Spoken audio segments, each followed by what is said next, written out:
good afternoon and welcome. My name is Sven, and as a moderator, I will guide you today to the first day of this virtual forum about fostering academic success and well-being for refugee children in Europe. We have a super interesting program for you. We'll dive into some background info and context first, and then we have two very inspiring keynote speakers. The first one will speak about successful educational activities, and our second keynote is about mental health and psychological support. It's not only the scientific experts that you will hear today, but we'll also hear some voices from the field. We have two children here that will also make a contribution.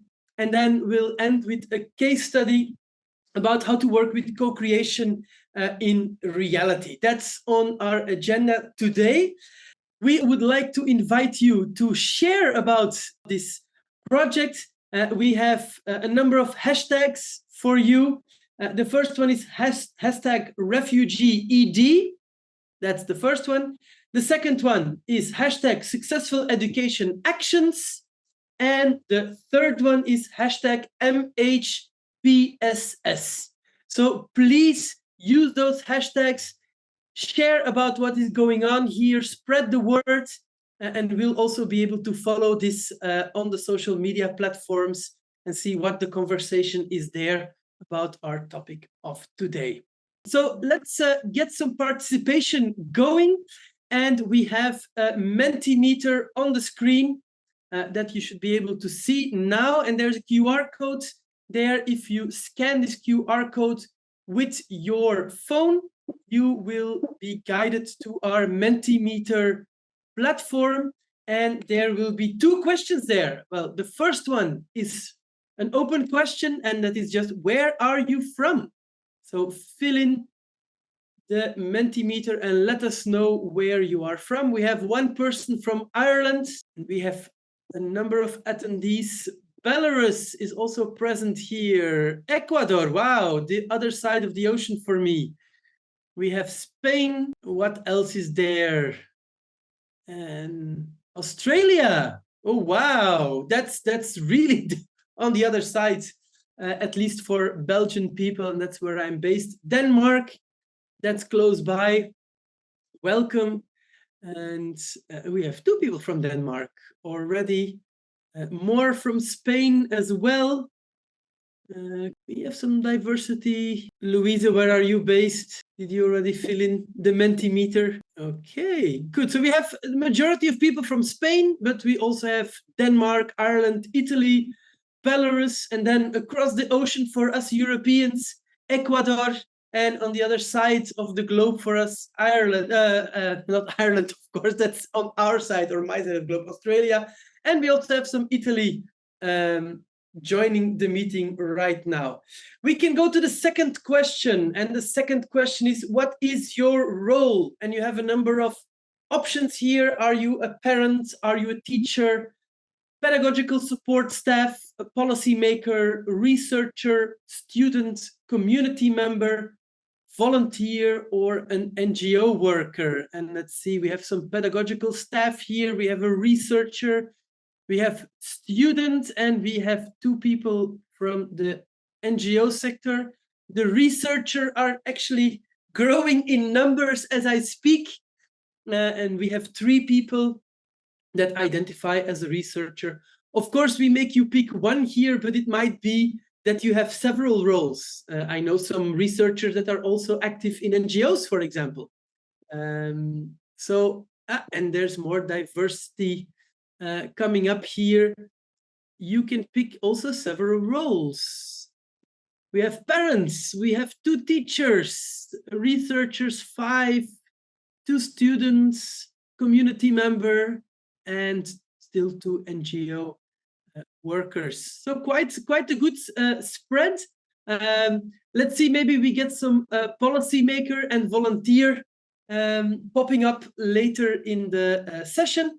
But I think it's already quite a good diversity here present. And with those 2 small interaction moments Given, I will pass the floor to Teresa Sodré Martí. She's the principal investigator and she's from the Autonomous University of Barcelona. And she'll give us a bit of insight in the context, the goals, and the relevance of the forum in current migrant children's context. Teresa, the floor is yours and welcome. Thank you, Sven. It is our pleasure on behalf of the refugee team to welcome you to this online forum. That is to present what we have been doing during these 3 years as a collective journey, as a team of 11 partners. As you might know, the Refuge-ed project is funded by the DG Research, by the European Commission, and is part of the Horizon 2020 project that the main aim is to respond to the political priorities of the EU, of the European Union. And one of the priorities is to promote the integration of minors of migrant descent, including refugees and accompanied minors. So this is what we've been doing during these 3 last years, to promote this dynamic integration among different spaces and different contexts around Europe, through a co-creation, a dialogic co-creation process, as you will see in this today's online forum and with the following speeches. It is very important for us to promote this dynamic integration with the community, with all the actors that are involved at the community level, including policymakers, professionals, educators, teachers, students, families, NGOs, and also scientists, also the researchers. So we've been doing this and we've been promoting, implementing in 46 pilot sites around Europe, in refugee camps, schools, high schools, reception centers, safe zones, in 6 different countries, in Bulgaria, Greece, Ireland, Sweden, Italy, and Spain. And what we've been doing in these pilot sites is to implement practices both in the field of education but also in the field of the mental health and psychosocial support, this MHPSS that you will hear about. Because and from education and from MHPSS, we have chosen those practices that have already showed evidence of social impact, because we didn't want to try in these pilot sites, in these communities, if it works. We wanted to have guarantees that what we are implementing and what we are promoting at the pilot sites, we know that they are already, that it's efficient. In promoting 3 things. First, well-being. It is really important to promote well-being, as we've seen in the last recent years. The sense of belonging, the sense of community. It's also very important because many of the solutions of our problems will come from our social connection and our social relationships at the community level. But also, and last but not least, academic success. We know that to promote this dynamic integration of these minors of migrant descent, we need to take them the pathways of success, as the European Union is giving priority in the recent communications. So this is a broad overview of what we're doing during these last 3 years. So I think that it will be more useful for you to learn from the people who have been involved. So we will start with the founder of the Successful Educational Actions, Ramon Flecha. And then we will also hear from Jennifer Flemming about the MHPSS approaches, but many other voices, researchers, students, teachers, family members will be sharing the social impact that our project has already achieved. Thank you. Thanks a lot, Teresa, for giving this introduction. I live in Brussels, close to the canal, and so also close to the refugee center, where people are firstly taken in, and I see on a daily basis a lot of people on the streets.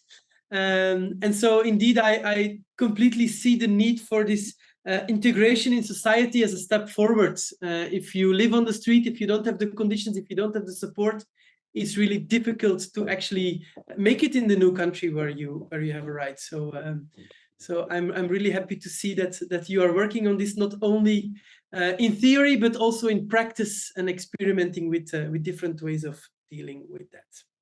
As you have mentioned, we will go to our next speaker, Ramon Flecha. He's already with us. and he's from the Autonomous University of Barcelona. He's going to explain us or talk a bit about the nature of the successful education actions, outlining their core competences and also their strategic application. And he will also spotlight some innovative SEA implementations and their transformative impact in different and diverse contexts. Ramon, I'm really happy to hear you, and I'm looking forward to learn a lot from your contribution. I give you the floor. Thank you very much. I will do this explanation, as you said, in just 10 minutes. First of all, thank you very much indeed for this invitation, for such excellent team you have in this project, scientific project, Refuge-ed.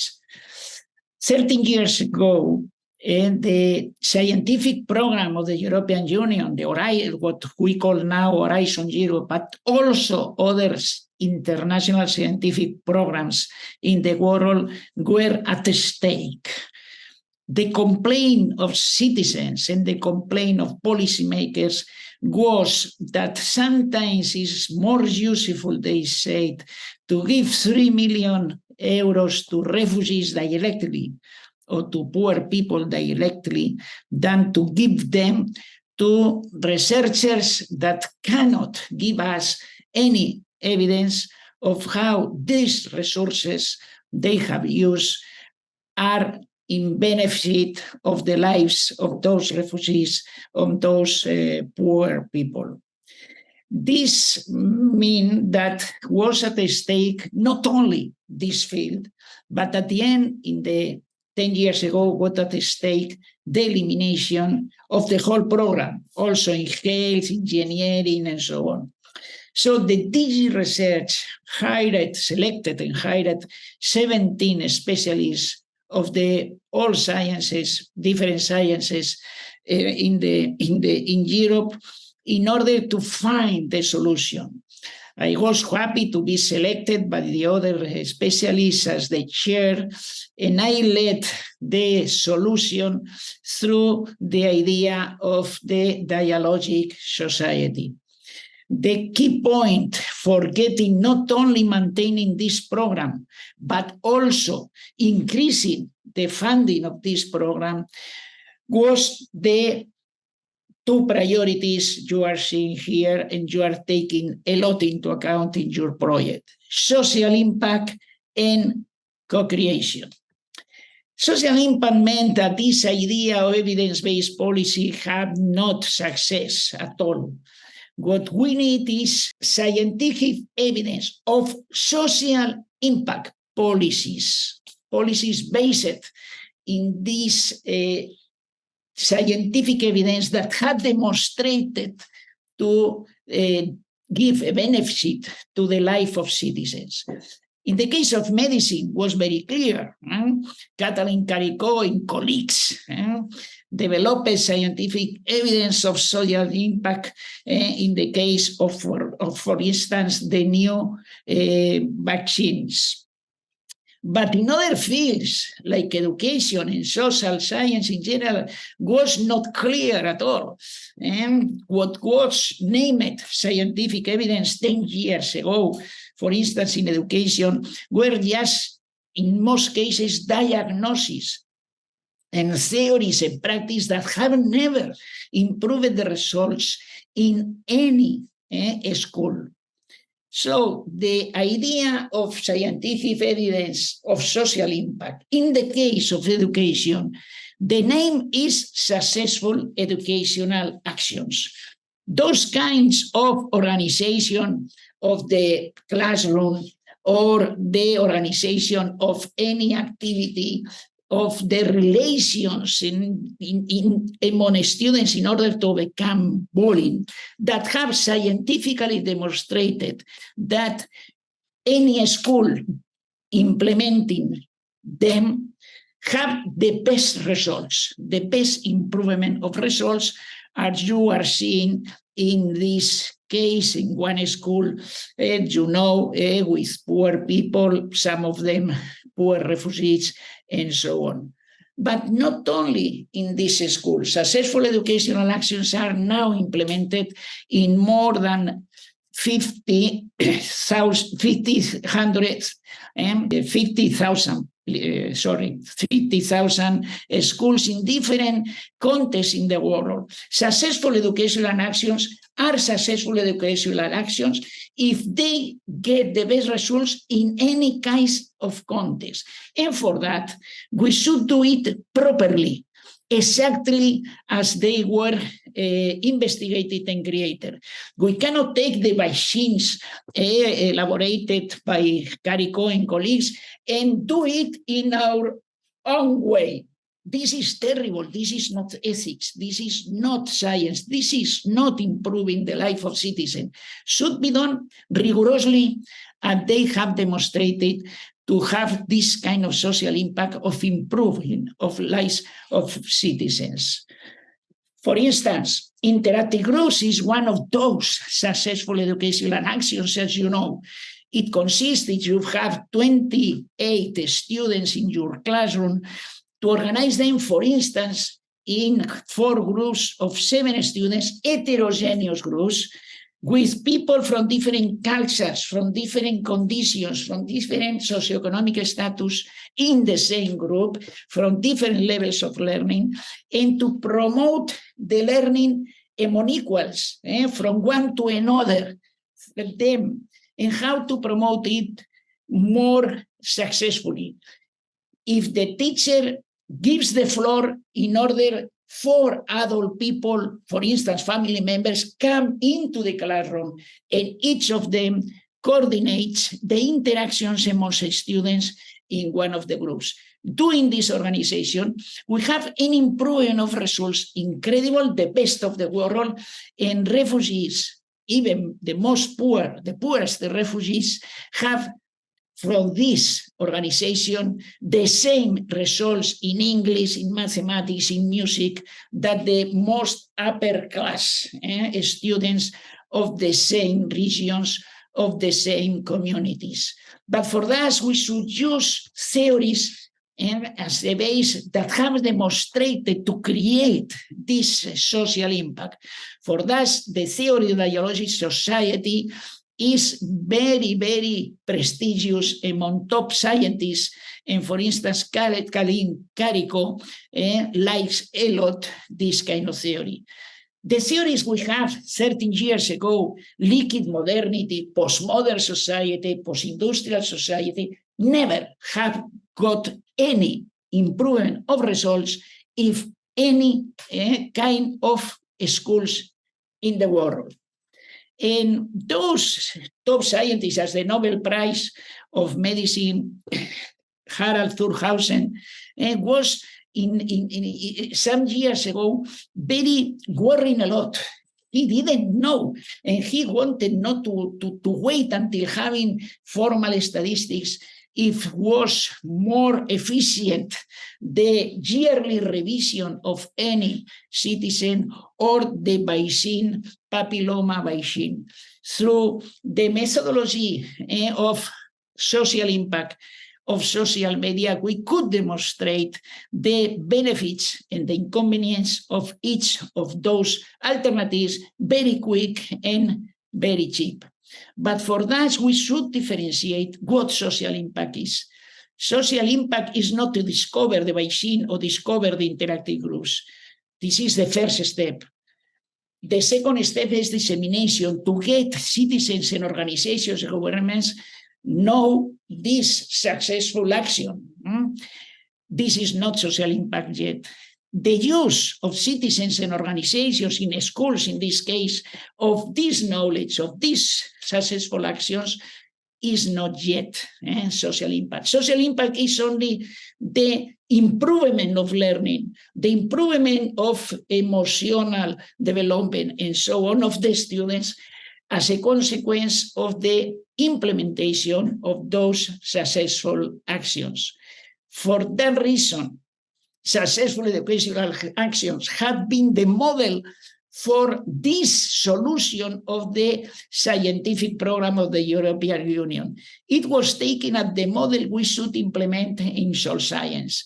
we can say that education, as always, but now more than ever in the dialogic society, is transforming, is already improving not only society, but also all sciences.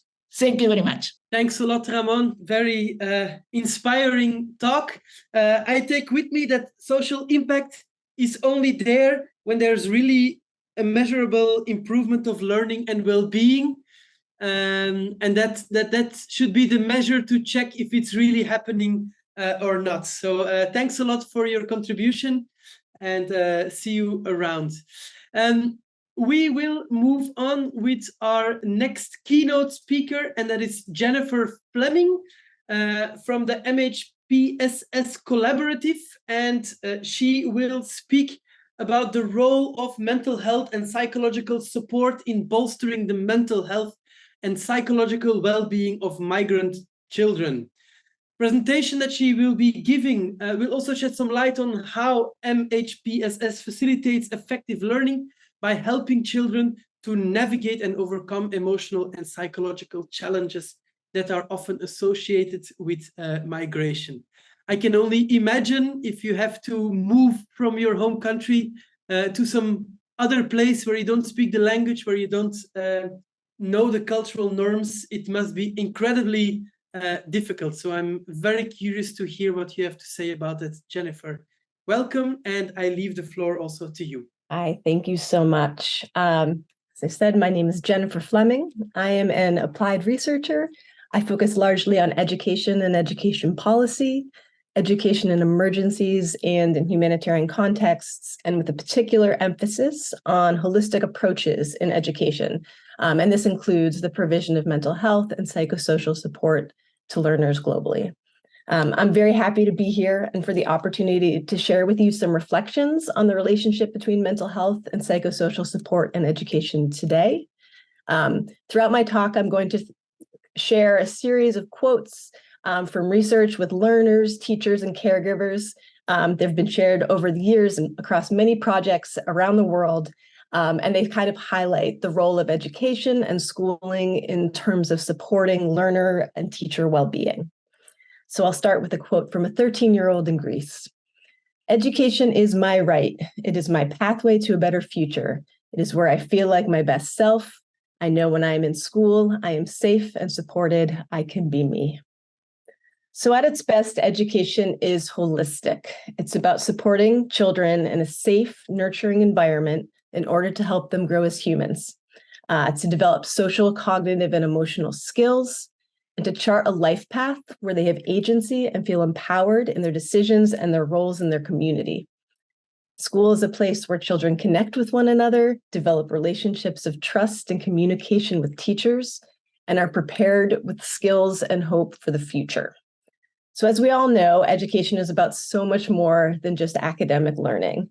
In recent years, COVID, for example, offered us new and refined insight into that holistic value of school.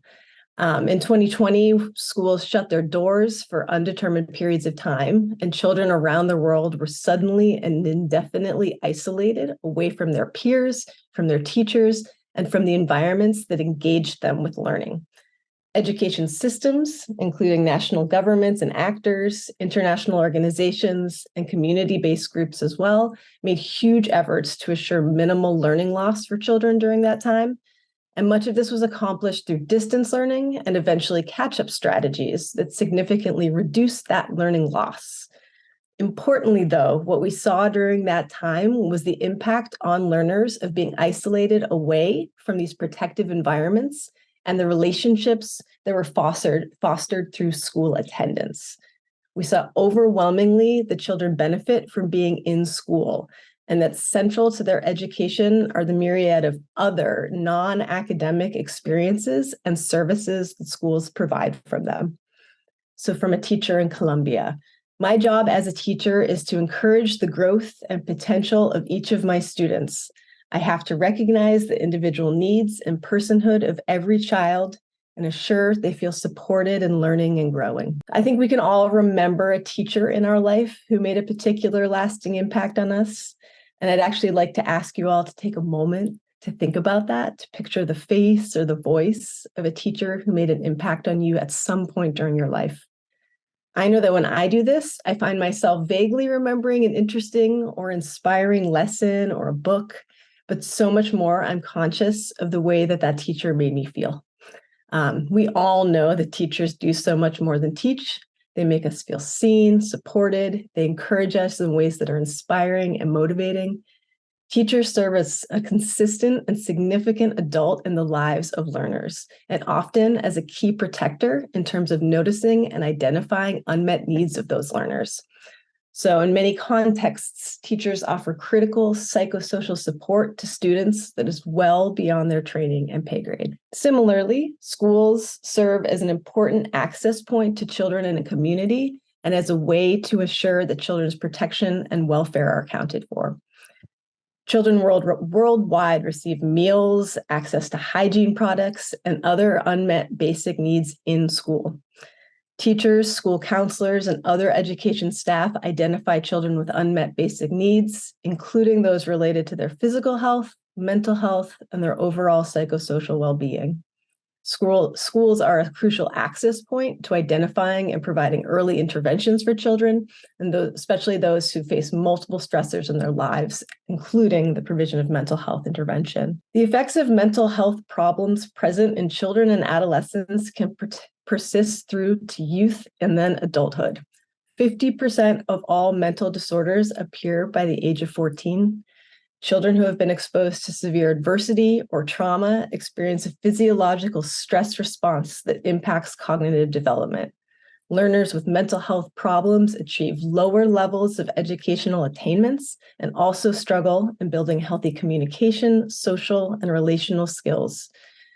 Over a lifetime, mental health conditions affect 1 in 4 people. So this is from a principal in Kenya. We have so many students here who have experienced trauma in our classrooms, such terrible trauma, and we know the importance of addressing this as soon as possible.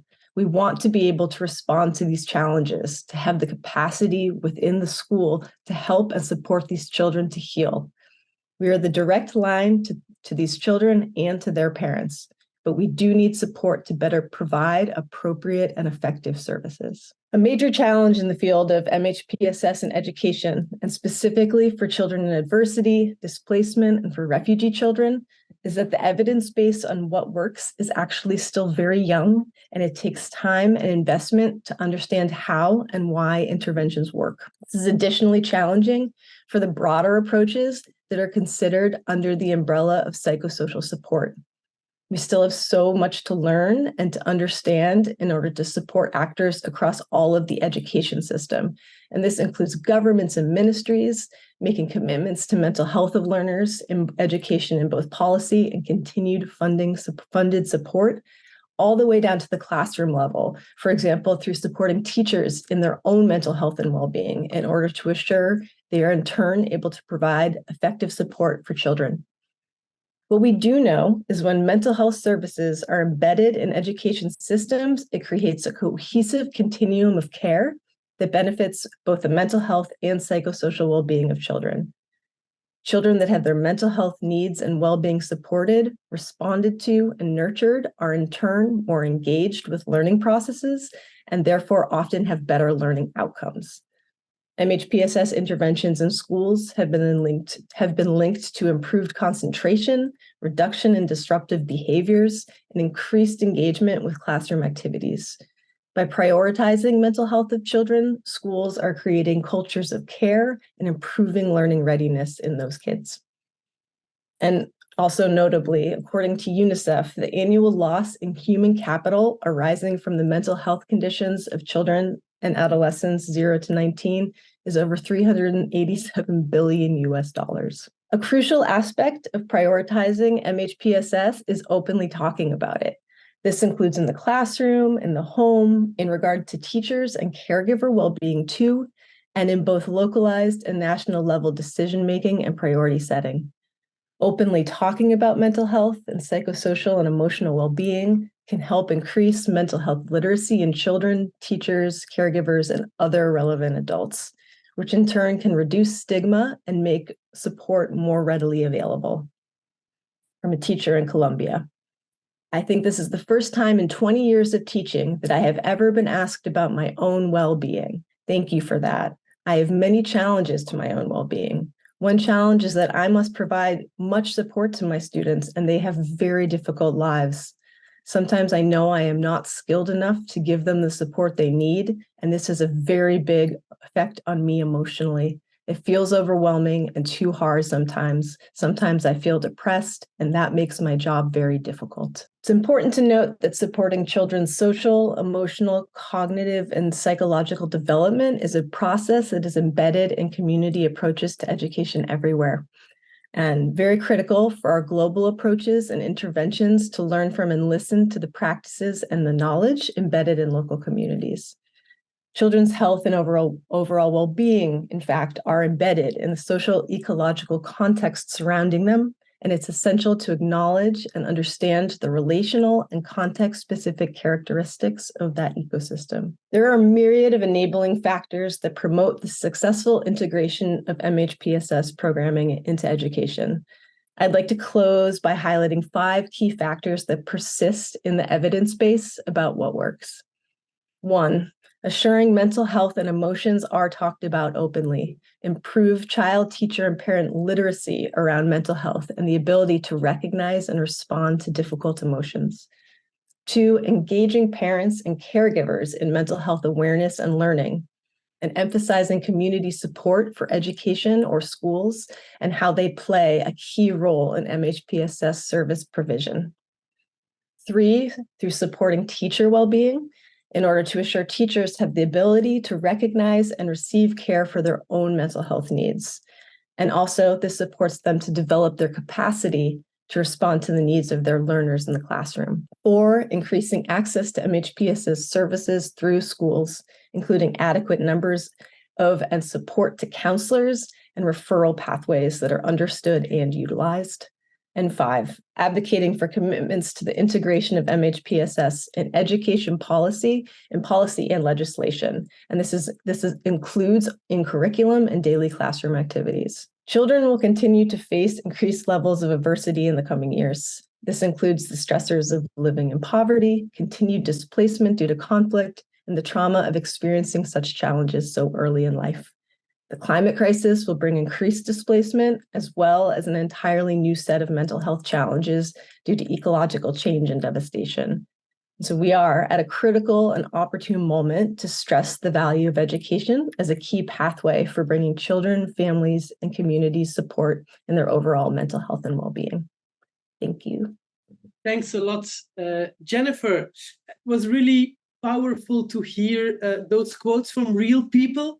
Brings it a lot more to life in a way. I remember from your talk that education is a pathway to the future, and that you actually need a holistic approach in order to get there, but also that there's also an importance in caring for the well-being of everybody who supports those young people, because if they are not supported, it will be very difficult for them maybe also to support those young people from a difficult background or a challenging background. So thanks a lot for that. So these were 2 very interesting perspectives. Let's bring it down to the actual field, and let's listen to some voices from children, from families, and from educators that are actually working in the field, doing the education, being educated. And so we have 3 examples here, one from Ireland, one from Italy, and one from Spain. And we start with Federica Monticciolo from Italy. She's a teacher from Ferrara in the secondary grade school. So, good evening, everyone. First of all, I'm Federica Monticciolo, and I'm a teacher from a high school in the city center of Palermo, the historical city center. That is an area, socially and economically disadvantaged of our city. Students that come from our school are mainly come mainly from the areas around the neighborhood, and a pretty high percentage of them are boys and girls from a migratory background. Some of them belong to the first, others to the second generation of migrants. So in relation to the project, Refuge-ed, some teachers and I, so it was not just me, have joined the project, experiencing for our first time actually, the practice of dialogical literary gatherings in a few classes of our school. At the beginning of our training, actually, it was not soon immediately clear and evident what and how we could have carried out the project. But we decided to trust the CHIS operators that with a massive passions and competence first trained us in deepening into the SEAs, the successful educational practices and actions. And then they have helped us in involving also the students in an effective way into this practice. So together with Stefania and Roberta from CHIS, we plan to experience this action, the literary gathering, because of the subject I teach at school, that is English, and also because this practice seems to me the most effective way to experiment with students. The class that I've involved was a second year, my second M, so students aged 15, 17 years old. And it is not always easy actually dealing with them for the complex personalities of the students included in the classroom. The first gathering we had inside the classroom was a preparatory one for all of us. I had brought with me some books, for example, Robinson Crusoe, Pride and Prejudice, Dr. Jekyll, Miss Hyde, Hamlet, and few others. So together with the students, I show them the books, giving them also the chance to turn the pages. So we all decided, at least the majority did it, to read Pride and Prejudice by Jane Austen. Then we planned the following steps of the project, explaining all the rules that all of the participants to the project would have followed in further meetings. For example, choosing each time a different moderator, or the most relevant one was that I was not in that context. I was no more the teacher of the class,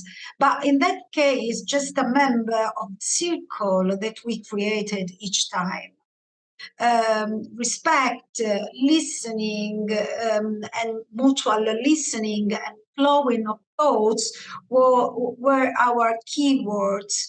And the literary text, in particular, was each time the starting point of our meetings to share personal memories, thoughts, also fears, hopes in a context of equalitarian dialogue. The students had to read parts of the book at home and had to take note of something that for any reason had struck their attention. And then in our dialogic circle in the classroom, we all shared impressions and interpretations, linking maybe an element of the passage of the book with something really happened in our life. Some students of the classroom have totally dived into this experience, really with enthusiasm, with an open mind and attitude, while others appeared and remained actually shy and maybe afraid to share their thoughts and considerations. Anyway, they were in a position of fully listening to the others. So I'm sure that the action triggered some emotions, even if they didn't share with us. Also, for me, to be sincere, this practice has been positive and effective. And there's been a chance to talk about myself, not anymore as a teacher, but rather as a human being. And I realized that the students started to gradually look at me in a different way. So I was not just anymore the teacher, but a person with past experiences and something to and someone to have a dialogue. So it was a very effective experience that I hope to, re-experiment once again in other classes. So that's all. Thanks a lot. Thank you so much, Frederica. And also thank you for highlighting the importance of mutual listening. We have a radio channel here in Belgium, and they have the most fantastic subtitle of their channel. It's Everything Starts with Listening. So I think you also captured that quite nicely. Sorry for the video. Yes, no, it's okay. I think the most important was that we could hear your story, and sometimes it helps us even to listen better if we don't see. Next, we have two very special guests. Well, we actually have everybody's a special guest here, but we have with us two students from Spain, and we have Mohamed Lagdaf and Lerber Alfonso Batistas Blanco, if I pronounce that correctly. That's a very long name. And they will be interviewed by Pilar Fernandez. She's the coordinator of SEAs in Alfonso Segundo High School.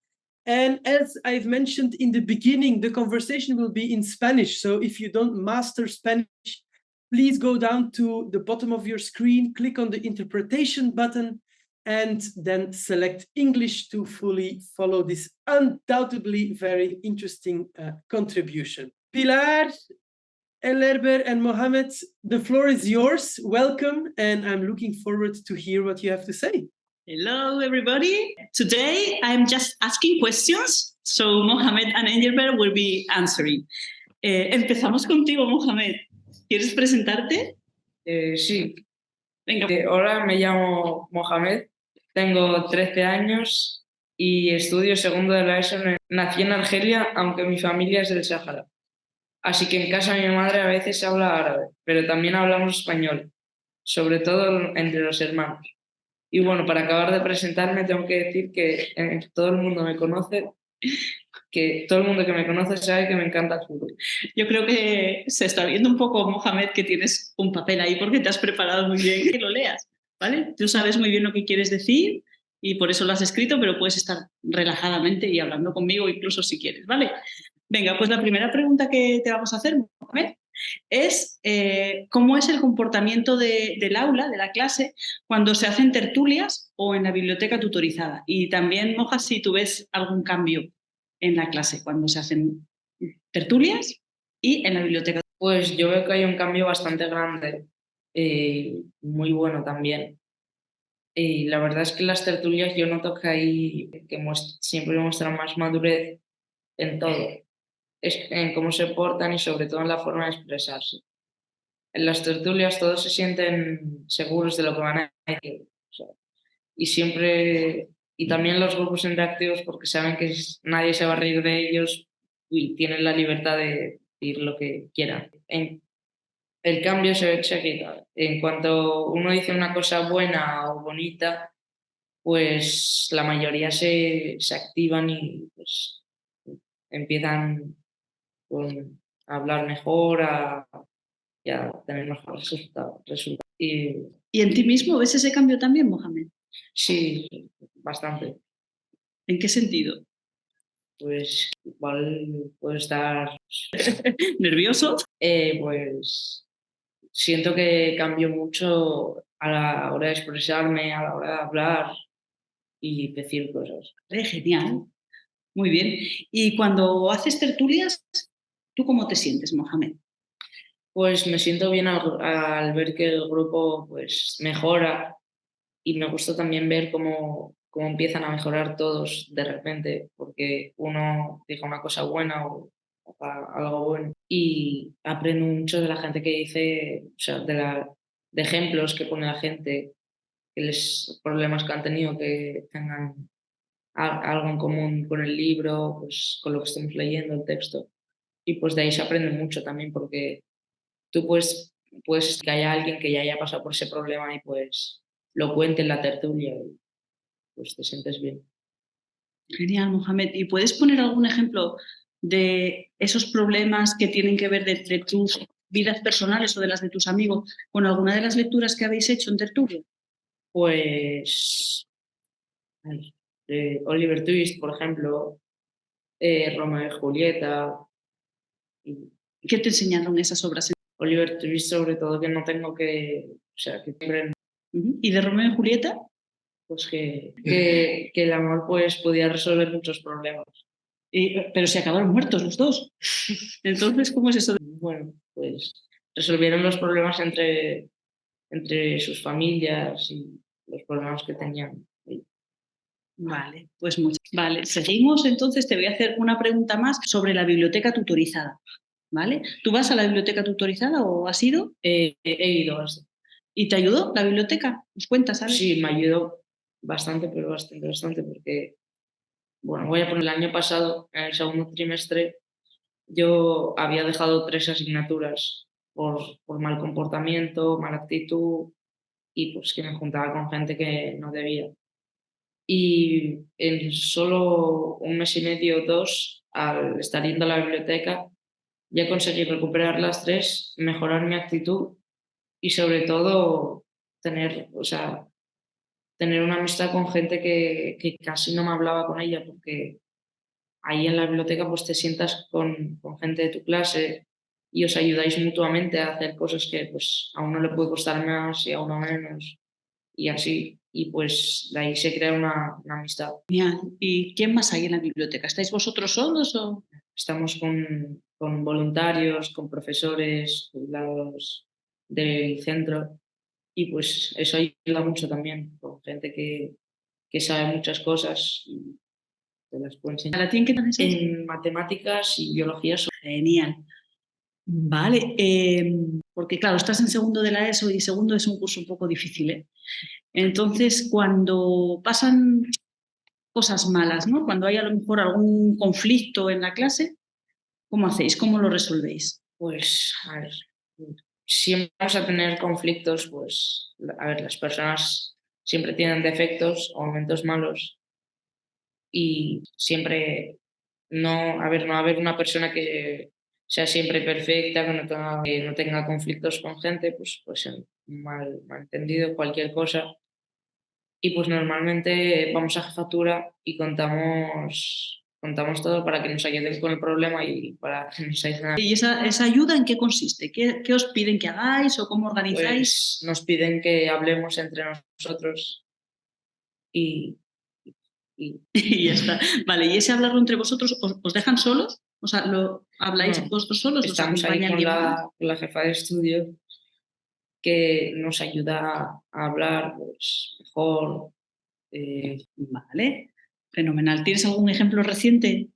Sí, ¿Nos lo quieres contar, mujer? vale, pues con un problema que tuve con una niña porque ella yo pues claro, yo dije una cosa de un jugador argentino y ella no le gustó y pues yo iba con un amigo que dijo pues una insulto a Argentina y la niña se lo tomó muy mal y pues pensó que había sido yo y vinieron bastantes a querer solucionarlo. ¿Y qué hicisteis? Pues lo hablamos con las orientadoras, fuimos a jefatura y lo resolvimos todo con el chico, que no fue de las mejores maneras porque no fue en jefatura ni hablándolo con muy buen vocabulario que digamos, al final se resolvió hablando. Muy bien, Mohamed. ¿Hay alguna cosa más que nos quieras contar tú hoy?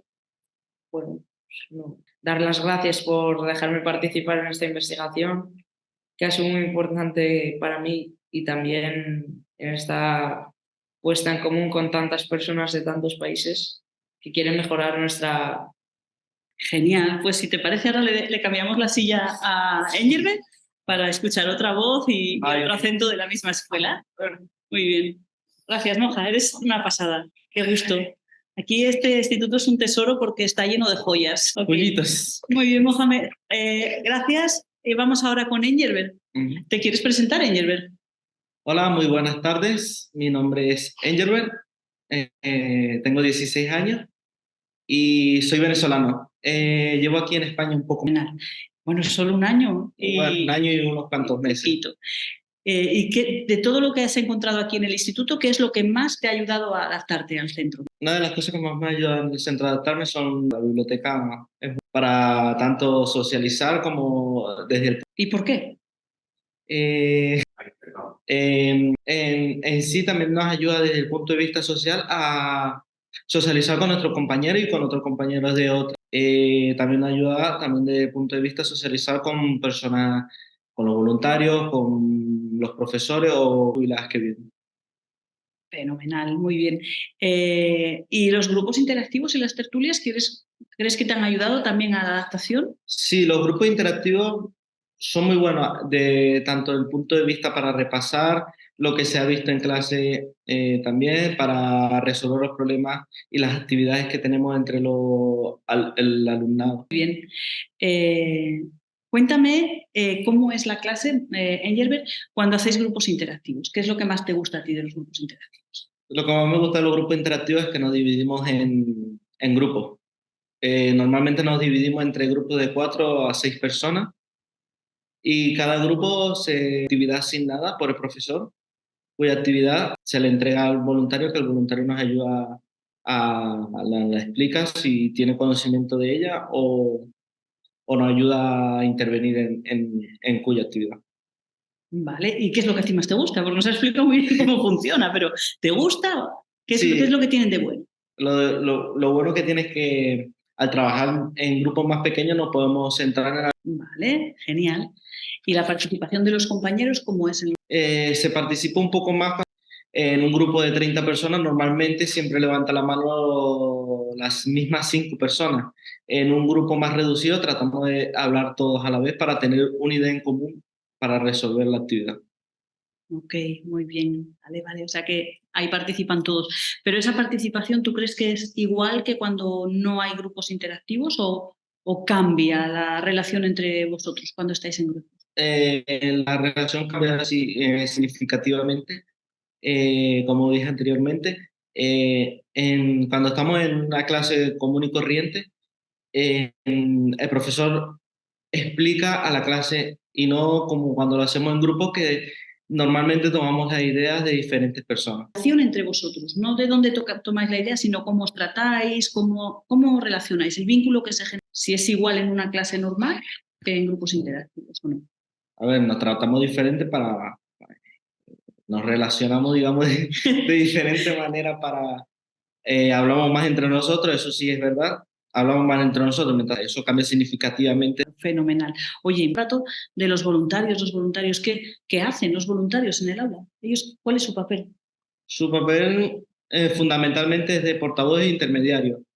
Normalmente funciona de intermediario, trabajando, por ejemplo, qué piensas tú, qué piensa la otra persona, si esta persona quiere leer o la otra quiere leer, etc. Vale. ¿Y cómo es trabajar con ellos allí en clase? ¿Con los voluntarios? Sí, con los voluntarios, eso es. Trabajar con los voluntarios es una manera muy, muy diferente que trabajar con un profesor, ya que no tienes, digamos, una presión, digamos, de profesor, sino que ellos significativamente te ayudan más a ti. Ellos no van tanto desde el punto de vista académico, sino desde el punto de vista que trabajemos todos. de ayudarnos entre todos nosotros. ¿Y la clase cómo se comporta con ellos? La clase normalmente se comporta con ellos de una manera muy formal. Nos comportamos con los voluntarios de muy buena manera, ya que son personas que técnicamente no conocemos, entonces tratamos de tratarlos de la mejor manera y ellos a nosotros. Ok, muy bien, Engelbert. Pues con esto vamos a terminar. Si quieres añadir algo más. Bueno, muchas gracias por dejarnos participar en este foro, ¿no? ¿Se dice? Ajá. En este foro. Y gracias por esta oportunidad que nos ha dado a todos nosotros. Gracias, Engelbert. Fenomenal. Thank you so much for these contributions. Mohammed, was very inspiring for me when you said things are less bad, or I feel less alone when they are shared. I think I should also maybe do that more often. That could help. And Lerber, I was quite surprised when you said that the library is like a social place. I think I went to the wrong libraries when I was young. You should show me yours. Seems like a good place to be a social, have social activities in the library. We have two more speakers today. We have Maria Eli, and after we have Tiziana Chiapelli. One is a socialist from KMOP. I don't know what that stands for, but I'm sure she will tell us. And Tiziana is from the University of Florence. Thanks for joining and for waiting, for being patient. Thank you very much, Jenn, and it's really amazing hearing all these voices here today.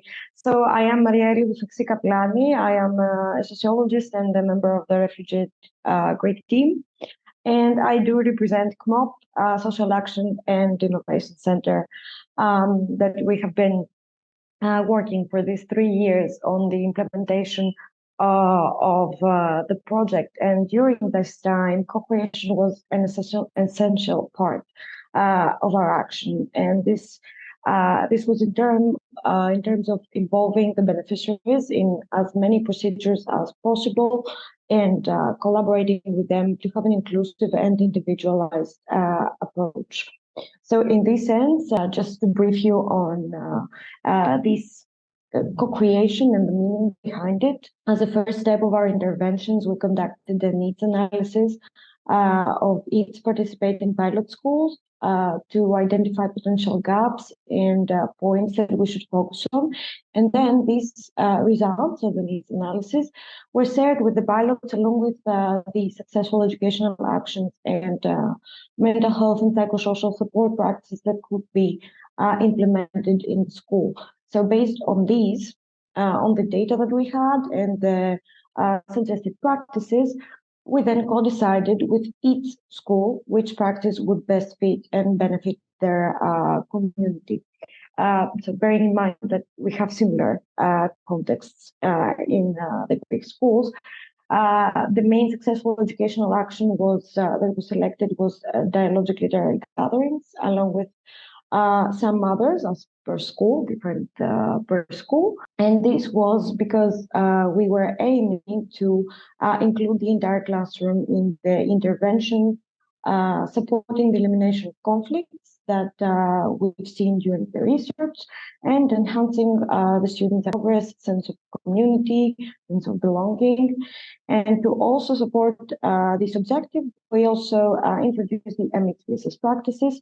And in this, we focused on psychological first aid for times of crisis and distress, as previously mentioned, restorative circles to address conflicts and issues that may arise with the entire classroom, as well to use this as a tool to increase children's bonding and sense of belonging, and also assertive communication techniques for students to be able to address personal concerns and also resolve bilateral conflicts in a structured and safe environment and manner.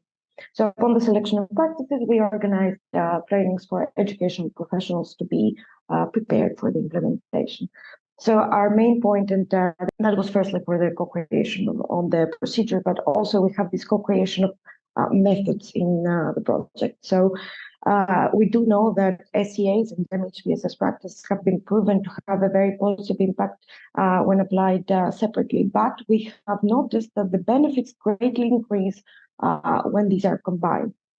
So there was an example in a school that conflicts decreased through the enhancement of cooperation among children to create meaning during the DLC sessions.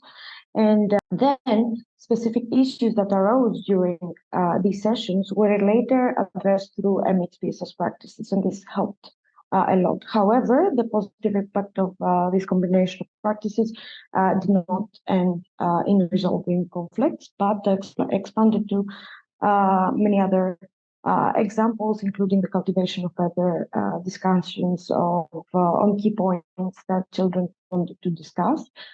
So an example of this was in school during the examination of Homer's Odyssey, and specifically the excerpt depicting Odysseus' companions opening Aeolus' bag due to suspicions of hidden treasures.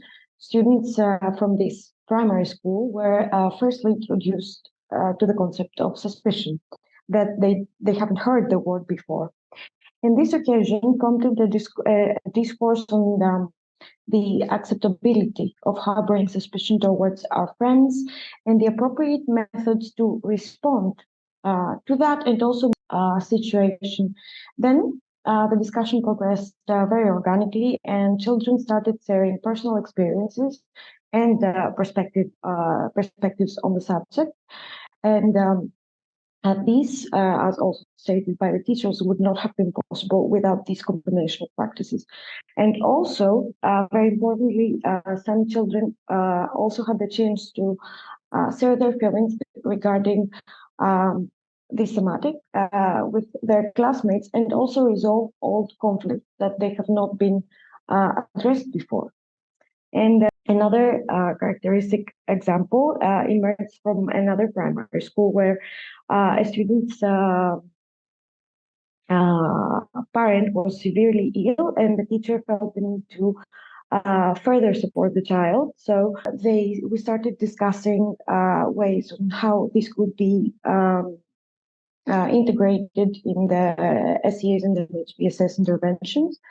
And also this event coincided with the death of classroom's pet, a feast that all children took care of.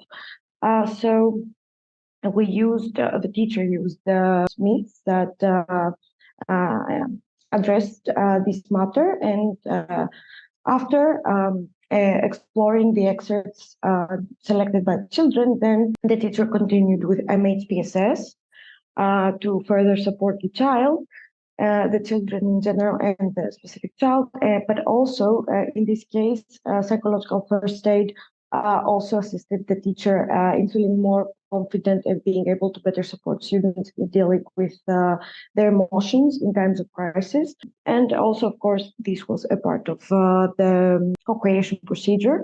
Of course, common elements can be found in other countries as well as in Greece, and maybe Tiziana can share her views as well from the Italian context.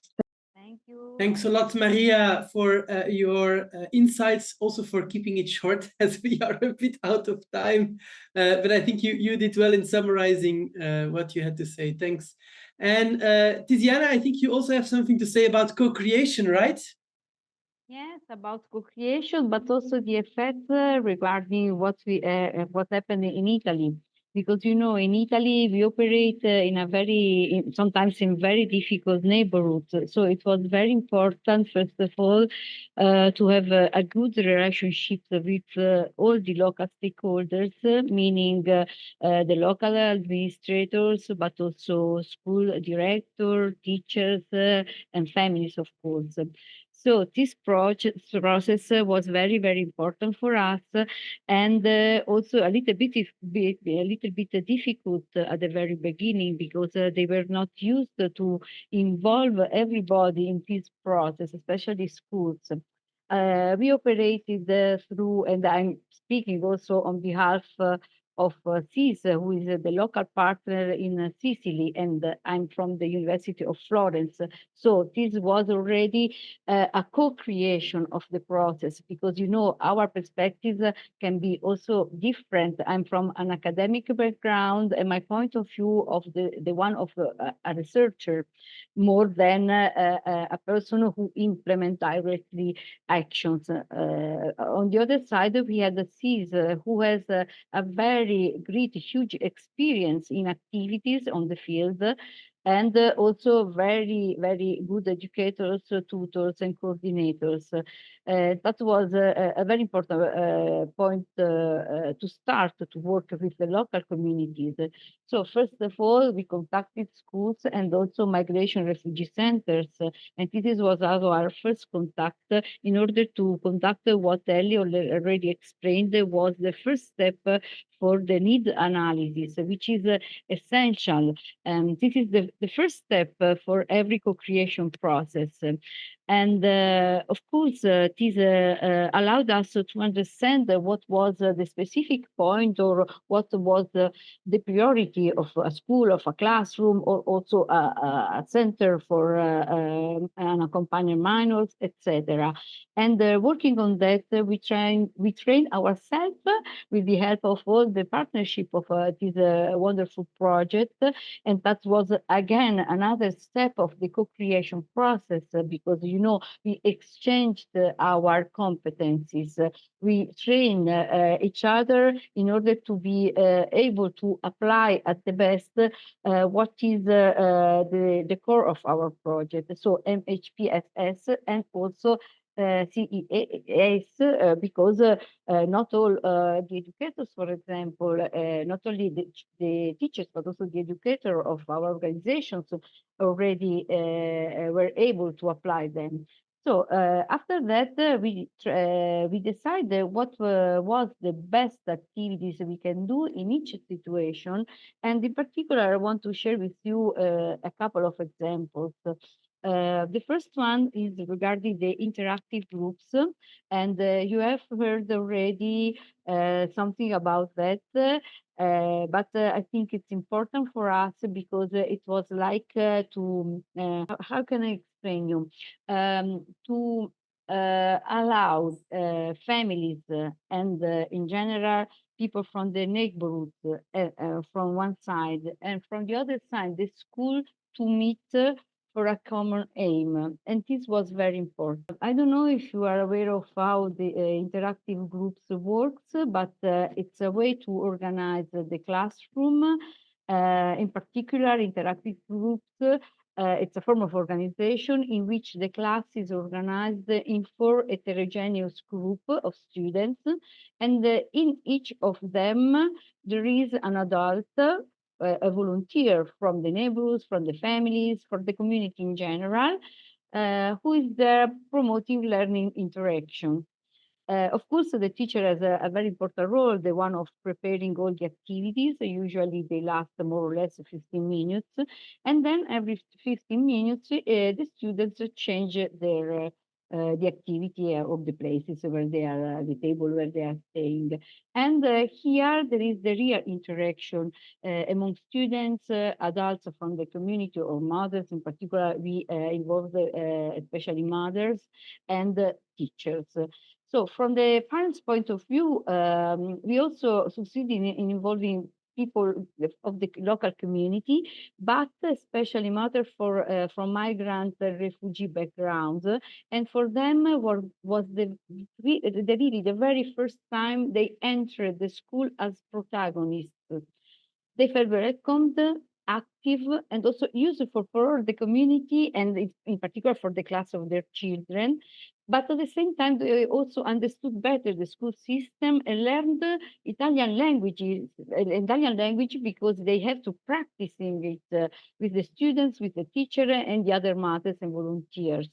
So for them was also not only a way to participate, but also a way to learn, and they did it in a safe and not judgmental environment.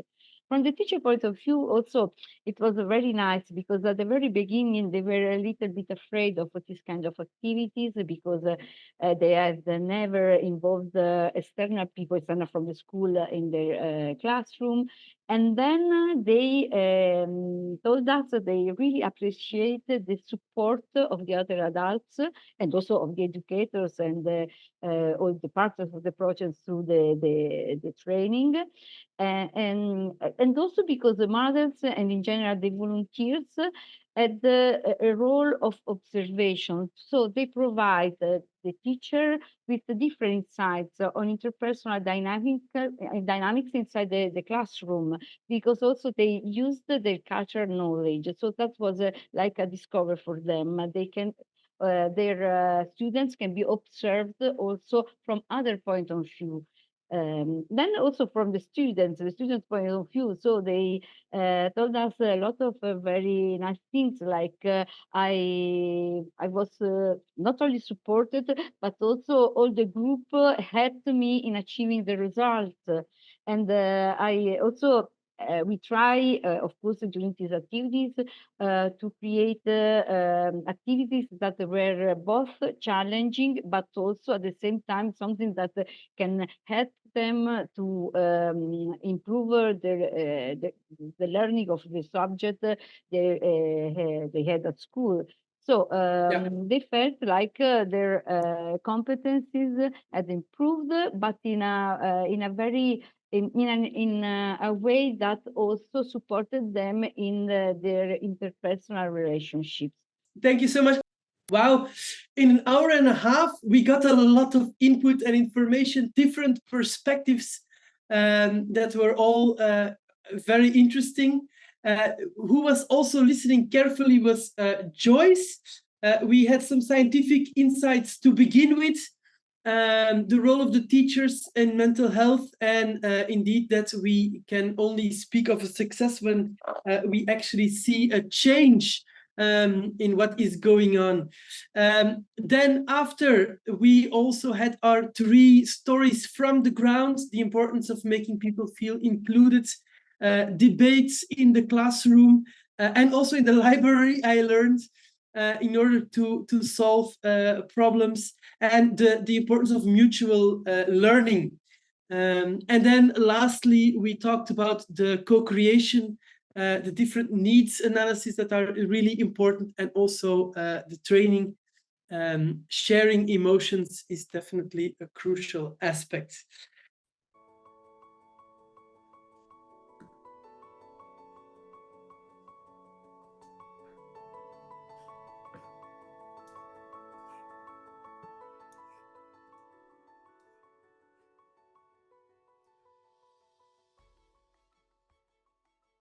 Welcome to the second day of the virtual forums about fostering academic success and well-being for refugee children in Europe. I'm going to kick you off with a fireside chat between Frédéric Vallière from the Trinity College in Dublin and Pelin In from Save the Children Sweden. They will have a conversation about understanding the nuances of implementing successful educational activities and mental health and psychosocial support. They will also explore a bit the strategies for overcoming challenges and discussing the importance of continuous learning, feedback, and improvement. Frédéric and Pelin, I welcome you to this chat. And actually, I will just remove myself from your screen and leave the space for you. Thank you. Thanks, Sven. Are we supposed to wait for the fire? Yeah, where is it? I think the fire will come. We are still making it. There it is. Very good. Thanks for that, Sven.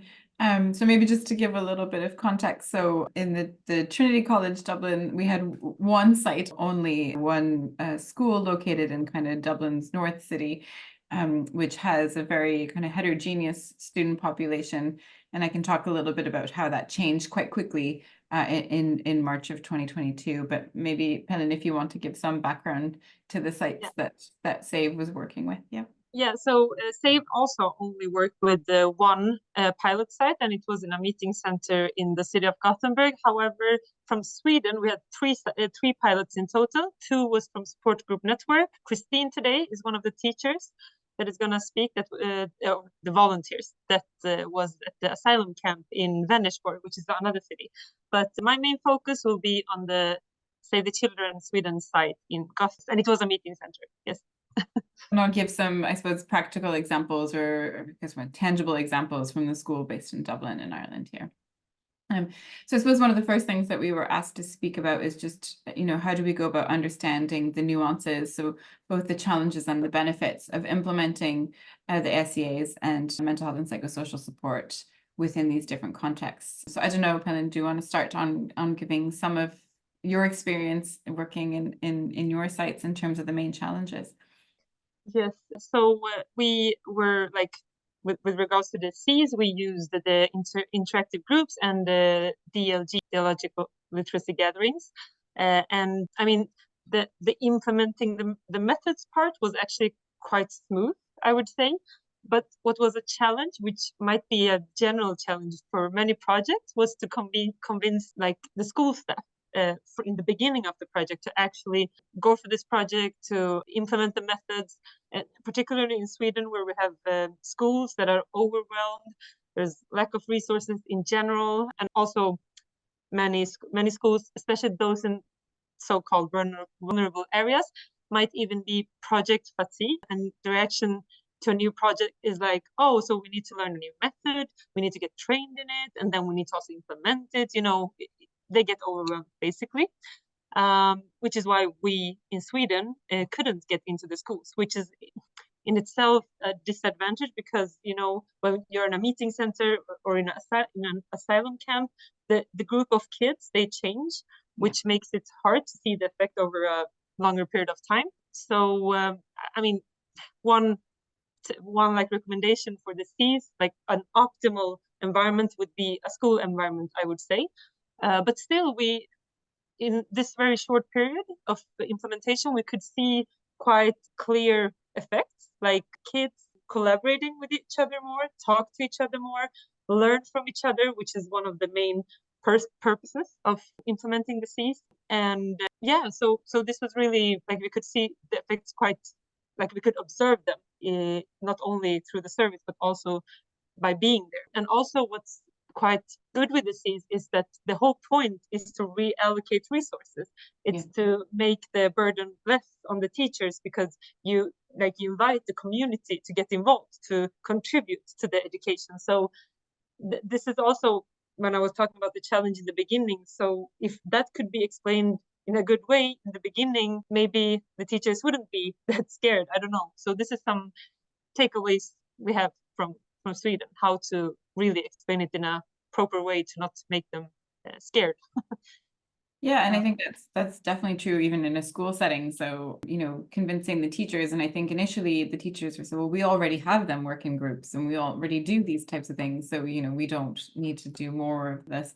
So I think there's a bit of a kind of there's a need to kind of take the time to kind of communicate and advocate for some of these practices. In terms of the mental health and psychosocial support, I think there's also, in the school that we were working with, there's an added challenge that we're working with children who come from various cultures, various backgrounds, where mental health issues are, I suppose, talked about in different ways, but they're also, I suppose, conceptualized in different ways and can be quite highly stigmatized. Even in Ireland still, mental health it can be quite there's a lot of stigma around certain aspects of mental health.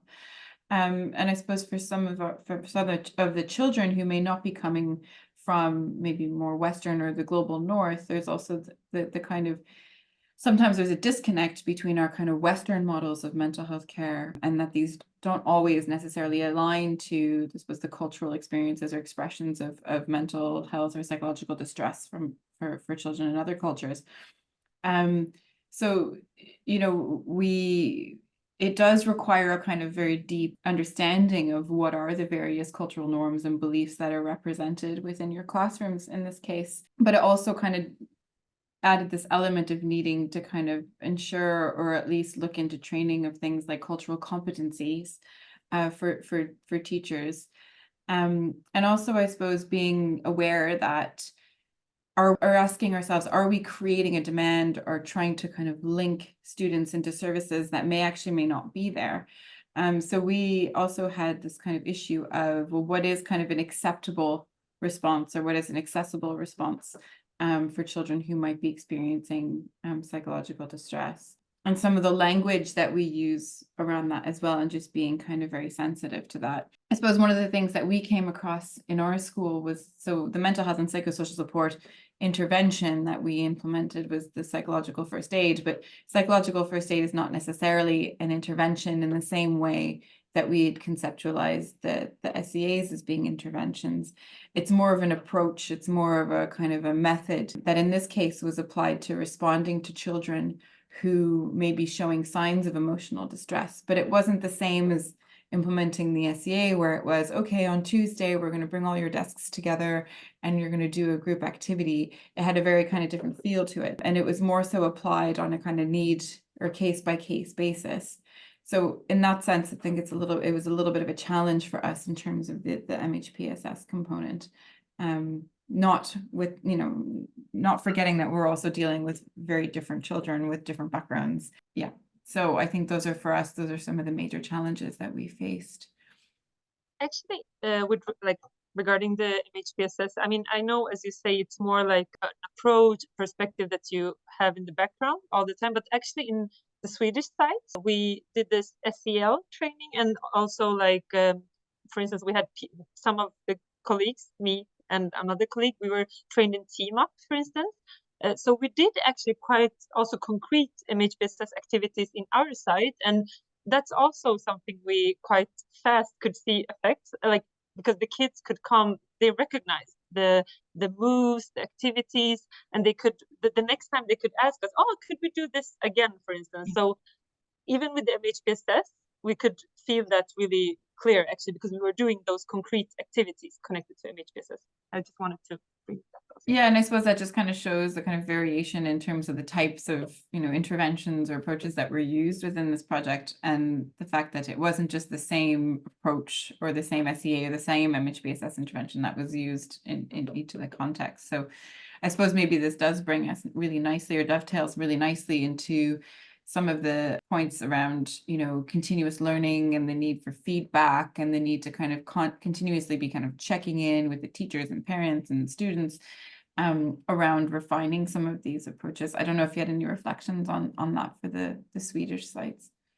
I mean, definitely. Just, when we did for instance, when we did the service with the kids, because you were talking about different cultural contexts, etc., and that we could see also, for instance, when we were going to ask questions about their family life, we had some issues with their fear for social services because of this climate in Sweden right now. So I would say it's really, really important what we talked about, co-creation. It was a main element throughout the whole project, and it's not done when you start to implement the methods in a school, in a new environment. You still have to co-create. You still have to talk with the parents, volunteer teachers, the kids, most important of all, I guess, and really take it in their opinions and adapt, I guess, because you can't just have a fixed menu and serve it all the time. Of course, that process goes all the time, I guess. And I think you bring up a really important point around the kind of, the socio-political context, and how that's also something that needs to kind of be monitored. I think in the case of the Irish site, the school went from about 100 students to about 135 students over a weekend. So for the children in the school, this was over March 2022, so this was after Russia's invasion of Ukraine in February, and essentially, the school went for the children in the school, they went from 100 people to 130 something children. For the teachers, obviously, that's a huge change in the environment. And then, of course, for the children that are coming in, who've had to live through the last 3 or 4 weeks of very dramatic change, having to uproot and leave their homes and leave their friends and their schools, huge amount of change for them as well.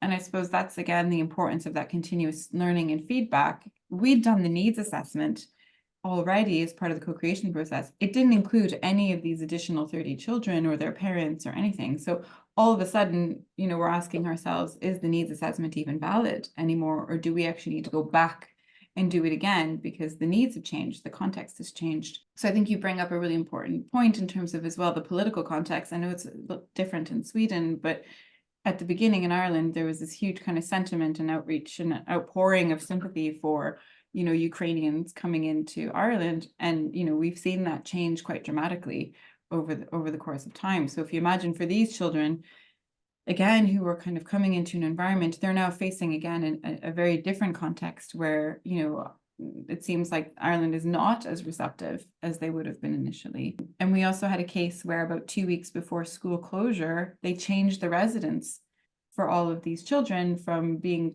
quite local to the school to being all the way on the other side of the city. So now, you know, again, more change. So how does that impact on their mental health and psychosocial well-being? And how do we need to adjust the program or the training that we did for teachers around that? So those are just some of the kind of examples around how things can change very quickly for children, for teachers, for refugee children in this particular case, and multiple times over the course of this particular project. Yeah, definitely. And I mean, just I'm thinking about the asylum camp now because you had it's really good you were in a school, but even in a school that I would consider it's a stable, you know, institution, like you would have the same group of kids, even there it's not for sure, which is interesting. But for instance, one of it's not Save the Children's pilot, but support groups pilot, it was in an asylum camp.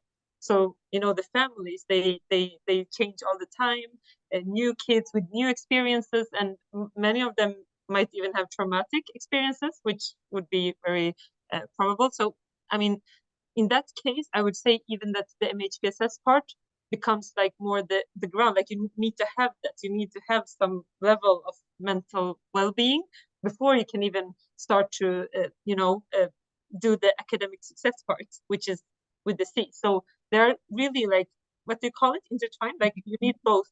And it's really, this is what's so special with this project. Like you don't look only at one part, like you try to really merge these two. And I would say it's super, super important, especially for our pilot in which we had kids with migrant backgrounds, which they might have a lot of traumatic experiences from before. So maybe a question for you then is in terms of like, how did you go about overcoming some of these challenges, especially with maybe more transient groups, you know? So yes, I think we've all seen that even schools are not necessarily kind of stable or immutable environments for children.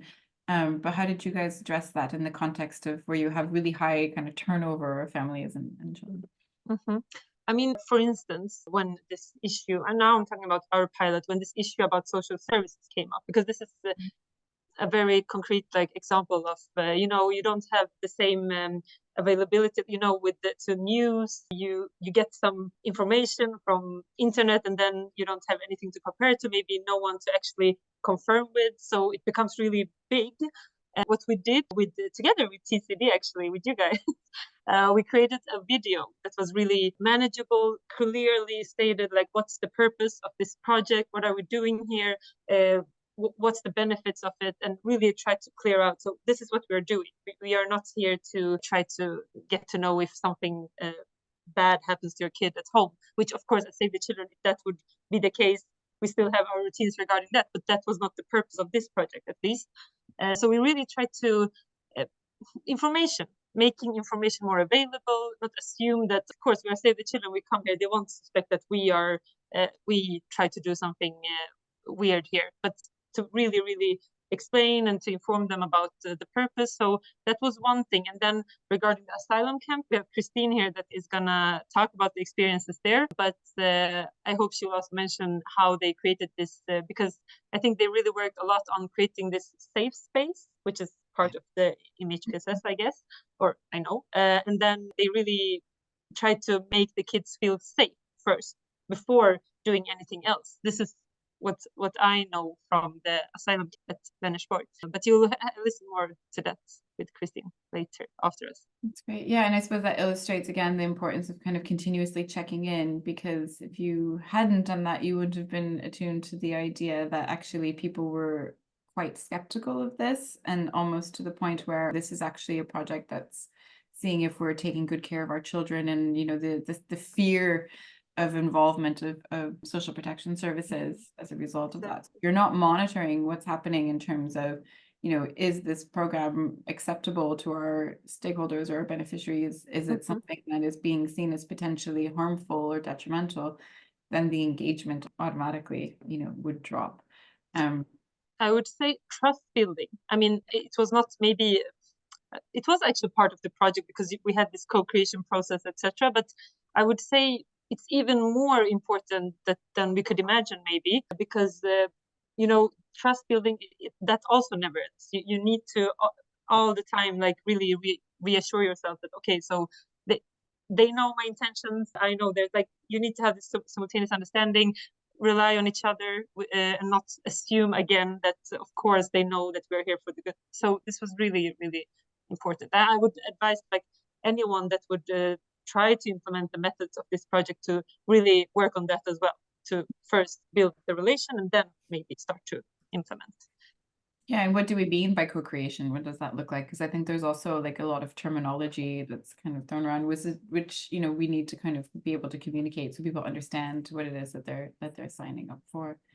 Exactly. And that's probably both, I suppose, a challenge and something that we were trying to do to address that challenge is around making some of these more kind of child-centered videos around, process and what is it that that's going to happen if you agree to take part in this. I mean, I suppose it was complicated by the research element in terms of, consent-seeking procedures are always overly legal and academic, and we still have a lot of work to do in that space. But in terms of the actual intervention, it's also important as well. Yeah, so, I mean, any other kind of I'm aware of time, so is there any other kind of points or examples that we want to make? I think there's a lot of synergies, obviously, between the two, but this importance of kind of constantly checking in and making sure that at a minimum we're not doing any harm. Right? Exactly, which was almost the case here. Yeah. Yeah, and then I suppose again, that trust building and making people feel safe in this process, and then making sure that we are also paying attention to maybe whose voices are not being heard as part of this process. So, we only found out quite late that, some of the communication that we'd been sending hadn't really necessarily reached some of the Ukrainian parents or the Ukrainian children's parents. So I think, it wasn't until later on that this came to our attention, but, kind of, again, continuously checking in as being really important to that. So thanks, Pelin. Always a pleasure to chat with you. Thank you. Thank you so much, Frederik and Pelin. My first reflection is you two should have a podcast. I mean, I would listen to it. It sounds so smooth. It's very interesting. It's a very nice back and forth. I think it would be a winner to ask about this. Yeah, absolutely. Consider it. Yes. Maybe one that helps you sleep or something. Yeah. No, not at all. So thanks a lot for the very interesting conversation. What I hear from you is that all these kids with different cultural backgrounds, that we also need to make sure that the teachers are trained in order to deal with that, and that there's no really a fixed menu or recipe in order to do that, and so that this continuous co-creation is really important to move things forward and to make sure that people stay on track, that people are on board, that people are involved. And maybe, like they said yesterday, that people feel that they can get on board and that they're respected and valued for what they do. Thanks a lot for very interesting conversation back next to the fireplace. Just like yesterday, we are also going to hear some voices from the field. Well, some more voices of the field, because this was also a voice from the field. And we start with a video from Greece, by Lambrini Kostopoulou, and she has recorded this small message for us to share how things are in her reality. She speaks in Greek. We subtitled it, but she recorded it in a vertical position, so make sure your screen is big enough, full size, so you can really watch the subtitles. Unless you speak Greek, of course, then you don't need any subtitles at all. Καλησπέρα σε όλους, είμαι η Λαμπρίνη Κωστοπούλου, είμαι δασκάλα στην πρώτη δημοτικού. Στη συγκεκριμένη τάξη υλοποιήσαμε και την πρακτική των διαλογικών συναντήσεων. Στην αρχή μας φάνηκε αρκετά δύσκολο το εγχείρημα, γιατί απαιτούσε μεγάλη υπομονή, επειδή απευθυνόμασταν σε μια ομάδα 6χρονων, 7χρονων παιδιών. Και ο στόχος μας ήταν να μπορέσουμε μέσα από τη συζήτηση να αγγίξουμε διαχρονικά θέματα, όπως είναι η φιλία, η αγάπη, το να δίνουμε ο ένας τον άλλον, να μοιραζόμαστε και πολλά άλλα. Οι κύκλοι των διαλογικών συναντήσεων γινόντουσαν περίπου μία φορά την εβδομάδα και το υλοποιήσαμε σε όλη τη διάρκεια της χρονιάς. Επειδή τα παιδιά ήταν μικρής ηλικίας, στην αρχή ξεκινήσαμε με την προβολή βίντεο και ήταν το ερέθισμά μας για να ξεκινήσουν οι συζητήσεις και στη συνέχεια πήγαμε μικρά κειμενάκια και ασχοληθήκαμε με τους μύθους του Αισόπου. Σιγά σιγά όμως καταλαβαίνουμε ότι τα παιδιά είχαν ανάγκη να μιλήσουν και για άλλα θέματα, ασχοληθήκαμε με πίνακες ζωγραφικής και καταλήξαμε σε ένα σημείο τα παιδιά να μπορούν να συζητάνε για πιο σοβαρά θέματα όπως είναι η απώλεια και το πένθος. Οι βασικοί στόχοι μας, οι οποίοι καταλάβαμε ότι στο τέλος υλοποιήθηκαν, ήταν ότι τα παιδιά ένιωσαν ότι ανήκουν σε μία ομάδα. Ισχυροποιήσαμε λοιπόν το αίσθημα του ανήκειν και την κοινωνικοποίησή τους γενικότερα. Ψάχνανε να βρούνε την ομάδα για να συζητήσουν για θέματα. Πολλές φορές οι ίδιοι μαθητές μου ζητούσαν να κάνουμε ένα κύκλο για να συζητήσουμε κάτι που μπορεί απλά να έχει προκύψει στην τάξη. Και φυσικά μέσα από αυτό βελτιώθηκε η επικοινωνία τους, η γλωσσική τους ικανότητα αναπτύχθηκε ακόμα και στα παιδιά που είχαν δυσκολίες στο κομμάτι της επικοινωνίας λόγω του διαφορετικού πολιτισμικού περιβάλλοντος.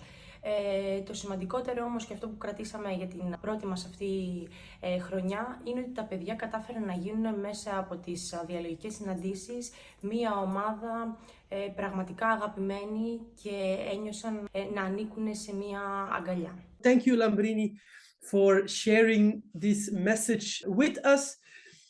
We have two more voices from the field and we move on with Christine Musembi, and she's a teacher from Sweden. Christine, welcome and happy that you could join us. I'm really curious to hear what you have to share and what are your insights on this topic. So I leave the floor to you. Hello, everyone. My name is Christine Musembi. I have a teaching background from Kenya, where I was a teacher for well over a decade. I'm in Sweden studying at the university, a master's program in sustainable development. And I started doing this last year in August. And it is around this time that I also became a volunteer for Support Group Network. And through my volunteer engagement, I was able to train for the piloting of the Refuge-ed project, which was being implemented. The part that I was involved in was being implemented in Refuge-ed, a place where there is a refugee and asylum place, where people waiting for decisions from the immigration office are hosted and they live with their families. So I was really privileged to be part of the training that happened in Gothenburg. I wasn't part of a second training that was supposed to be focusing on psychosocial support, but I was part of the initial training. I can say that my experiences have been quite interesting because it's like I have seen the whole process from the beginning when Support Group Network was trying to get parents to buy into the idea and explain to them what the project is about. And I saw that it happened over a period of time. It wasn't just a one-off thing. And getting people to buy in is very important because then it means that they will be able to participate in this and be also involved in its success and try to participate as much as possible.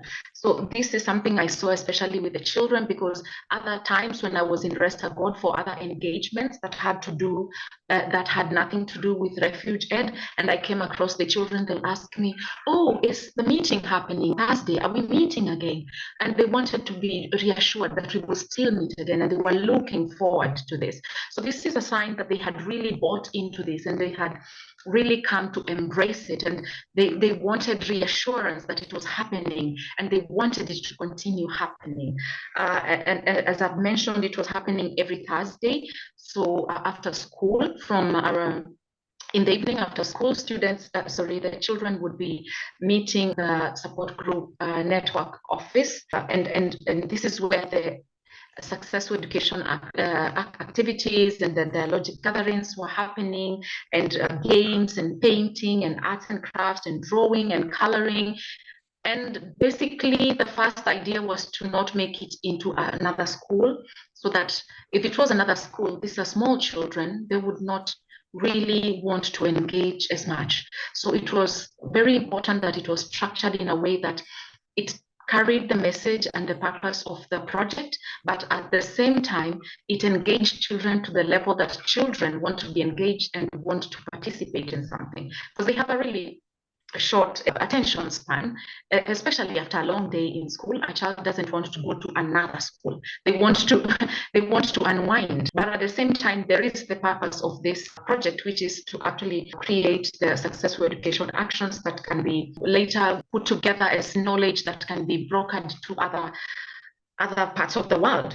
So as this was happening, I don't know, I'm just narrating how this was happening, but at the same time, I want to say how there were other benefits coming out of this that had been, I don't know, anticipated or not anticipated, but we saw growth in terms of children feeling that they, at the beginning of this forum, Helen mentioned this, that they felt safe, that they felt and children in such a situation where they have arrived in this country fleeing from a place, maybe because it wasn't safe, maybe because their lives were threatened, maybe because there's war. These are children that are experiencing a lot of upheaval in their lives. Their whole identity, their whole life has been uprooted and transplanted into a different place that is temporary. It's not even permanent. So you have to get them to the point where they feel calm and they feel safe and they can trust even the people participating with them in these activities. And we saw this even in the parents who are always sometimes present in with their children for these activities. So there was that sense of, it became not just a project, it became a community thing. There was a sense of community with the parents. They would rally together to bring the children would rally together to call each other out so that they can come and attend and participate, and they would sit together and they would be very eager to tell you how their day went, how school was. And over time, we got to know their personalities, and it was possible to know when a child had a good day, when a child had a bad day, and there was follow-up. It wasn't just, oh, you had a bad day, tough luck. No, there was follow-up on, okay, now you had a bad day. And it wasn't that the child said, you could see it from the personality that there was a shift. Maybe this child is a jovial child and today they are not so jovial. Then we would follow up, and sometimes because the parents were also present, it was very easy because we would dialogue with the child and the parent as well. And it was helpful. And this was the kind of support I imagine psychosocial support looks like, because it goes, it is reaching out to a child. This is not someone who can properly articulate what is ailing them. They don't have the know-how, they don't have the vocabulary to say, this is what I'm going through. They just experience a shift and it destabilizes them. So this was an opportunity just to ground them. And I saw this happen as a volunteer. I was just assisting one of my colleagues, Miss Ba, who's working for Support Group Network. And we had also other volunteers. It was a really eye-opening kind of project. It was for me like a blended classroom, if you ask me, because there were children of all ages, stemming from little ones to ones that were almost going into their teens. And then it was also children from very many countries. They weren't always all coming from the same country. And then they were also speaking varieties of languages. So it helped that there were also volunteers who sometimes spoke the languages that they spoke. Tigrinya, which I do not speak. There were volunteers who spoke Swedish, which I do not speak. There were volunteers who spoke Persian and Arabic. And this was very important, because in such a situation, you need all these competencies. If you just take one person like me, for example, who speaks English and Swahili, and maybe I will be able to speak to maybe 2 or 3 children, and the others might not feel like I'm really engaging with them. there's a lot I can really say about this project and where Refuge-ed is concerned, but because of time, I think I'll stop at that point unless there's a question. Yeah. Thank you, Christine, for sharing your experience. I see a lot of topics coming back, getting buy-in. It's not just a one-off. That was also something that Frederica and Pellin were mentioning, this continuous need for check-in. That is something that comes back. And what I found very interesting, Christine, is what you said, like we need to make it into something that is not just another school, but to engage them really in the way that they want to feel engaged and a place where they feel safe, so it can be or it can become a community. And then lastly, something that struck me, that when you said it needs to be, or it's so great to see if it's really helpful, and that's the way it should be. And that reminded me of what Ramon was sharing yesterday as well. You only have impact when there is real impact. And I have the feeling that you also saw that, and then that great feeling when you see that it's really helping and there's something changing and shifting. Thanks a lot for sharing. Really appreciate it. And we have a third contribution today of two people. We have Chaya Koleva and Vanina Ninova from Bulgaria, who will also share what is their experience. Welcome, Vanina and Chaya, and I'm looking forward to hear what you have to say. Hello, everyone. I'm glad to share the experience of the Bulgarian team as well. We implemented various activities both in schools and in refugee camps. There are actually two refugee camps, refugee reception centers located in Sofia, in Bulgaria. And I'm going to focus on activities done in one of them called Buena Rampa, while my colleague Vanina will later more information about our experience in the second refugee reception center. Actually, we had the chance to have in our team the project manager from International Organization for Migration, which allowed us to intervene in the safety zones. Actually, those safety zones are places within the refugee camps run by IOM. So they provide many various services, specialized services to unaccompanied minors. They are only for unaccompanied minors, the so-called safety zones. And we have implemented a number of activities, such as sport or gardening as intercultural bridges, and expressive therapy through drama with the participation of unaccompanied migrants from the two zones. Some of the kids involved, they also attended schools in the pilot schools. And our team finally opted for integration activities and successful education actions through creativity and sport, because Bulgaria is a transit country for refugees. Actually, statistically, refugee and migrants remain in the country, unaccompanied migrants, only for an average of 2 weeks before continuing their journey to their country's final destination. And thus, as you could guess, attending school or learning Bulgarian language is not a priority for unaccompanied migrants. So in the frame of Refugee project, the actual co-creation procedure was initiated in January this year, when our team, together with IOM psychologists, joined first to conduct systematically different activities. We were especially relying on support of the IOM psychologists, who has years of experience in playback theater and drama therapy. And the expressive therapy process implemented with the 6 unaccompanied migrants culminated in a film, in the making of a short film. While it was originally planned to perform it in the theater, we had to change the plan due to the approaching departure of one of the unaccompanied migrant who wanted to join his brother in Switzerland, and we decided to film it instead. And it should be noted that throughout the session, the team filmed and took photos of the process, so that the 5 unaccompanied migrants could watch and reflect on their experiences. The implementation was divided into several parts: coming up with a title for the play, defining the main characters, writing the script, and practicing each part of the journey. So the latter including scenes from the unaccompanied migrants migrants' homes in Afghanistan, living with the smugglers, violence and abuse encountered at their hands, arrival in Bulgaria, and traveling on into the final destination. So one of the sessions was devoted to their part, as well as we exchanged a lot on their experience with smugglers, and so they could share the trauma and all that they have been gone through. The name of the movie, The Illuminated Path, is inspired by a Pashto phrase used by mothers to bless their sons when they leave home for a journey.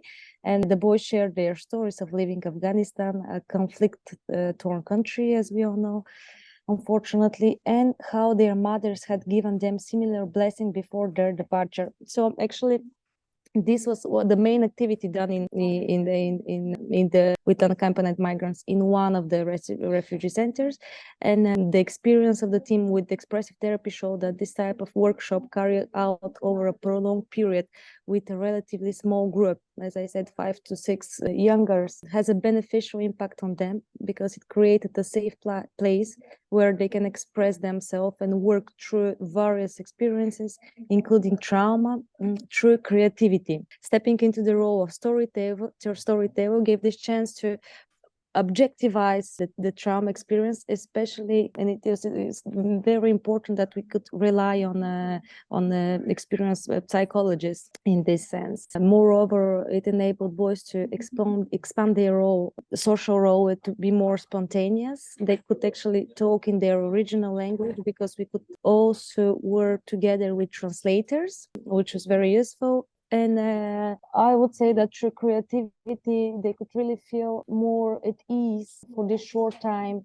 They gain some self-confidence, and moreover, take the traumatic experience a bit behind. So I stop here and I give the word to my colleague Vanina. Thank you, Chaya. Yes, I will continue by sharing briefly with you what was implemented in the frame of the Refuge-ed project in the other informal pilot site, informal educational pilot site, which is the safety zone for unaccompanied minors in Ovča Kupel, again in Sofia, again in the reception and another reception and registration center managed by the State Agency for Refugees in Bulgaria. So it was similar there. The Refuge-ed team worked with the IOM team, with experienced psychologists in implementing one of the MHPSS practices that was chosen as after several sessions and discussions with people working on site with social experts as the most suitable one for the children there. So here the difference is that in this safety zone, there are unaccompanied minors from Syria and Iraq, and the languages spoken are Arabic and Kurdish. And they are a little bit younger than the children in the other safety zone in Buenarampa. So they were around 12, 13, 14, so teenagers. And the practice that was chosen was expressive therapy again, and drama therapy, drama theater. In this case, the main goal was to create theater performances with the children on a story that they would choose and create together with the Refuge-ed and IOM team. And the story chosen by the children was the story based on the historical figure of Abbas ibn Firnas, who is the inventor of the first documented inventor who documented his efforts of the creation of the first glider, an aircraft, and his attempts to fly. So during the different sessions, you can see on these pictures shared on one of the screens by Visuality, you can see pictures from some of the creative sessions that were at the beginning, in order to main focus was to foster, provoke, and initiate children to let their inspiration out, to start imagining what was like for Abbas to think about flying, what was he looking like. So in one of the first sessions, the children were invited to create this mask that you can see in order to get closer to each other and just to let their creativity out by drawing and using different materials.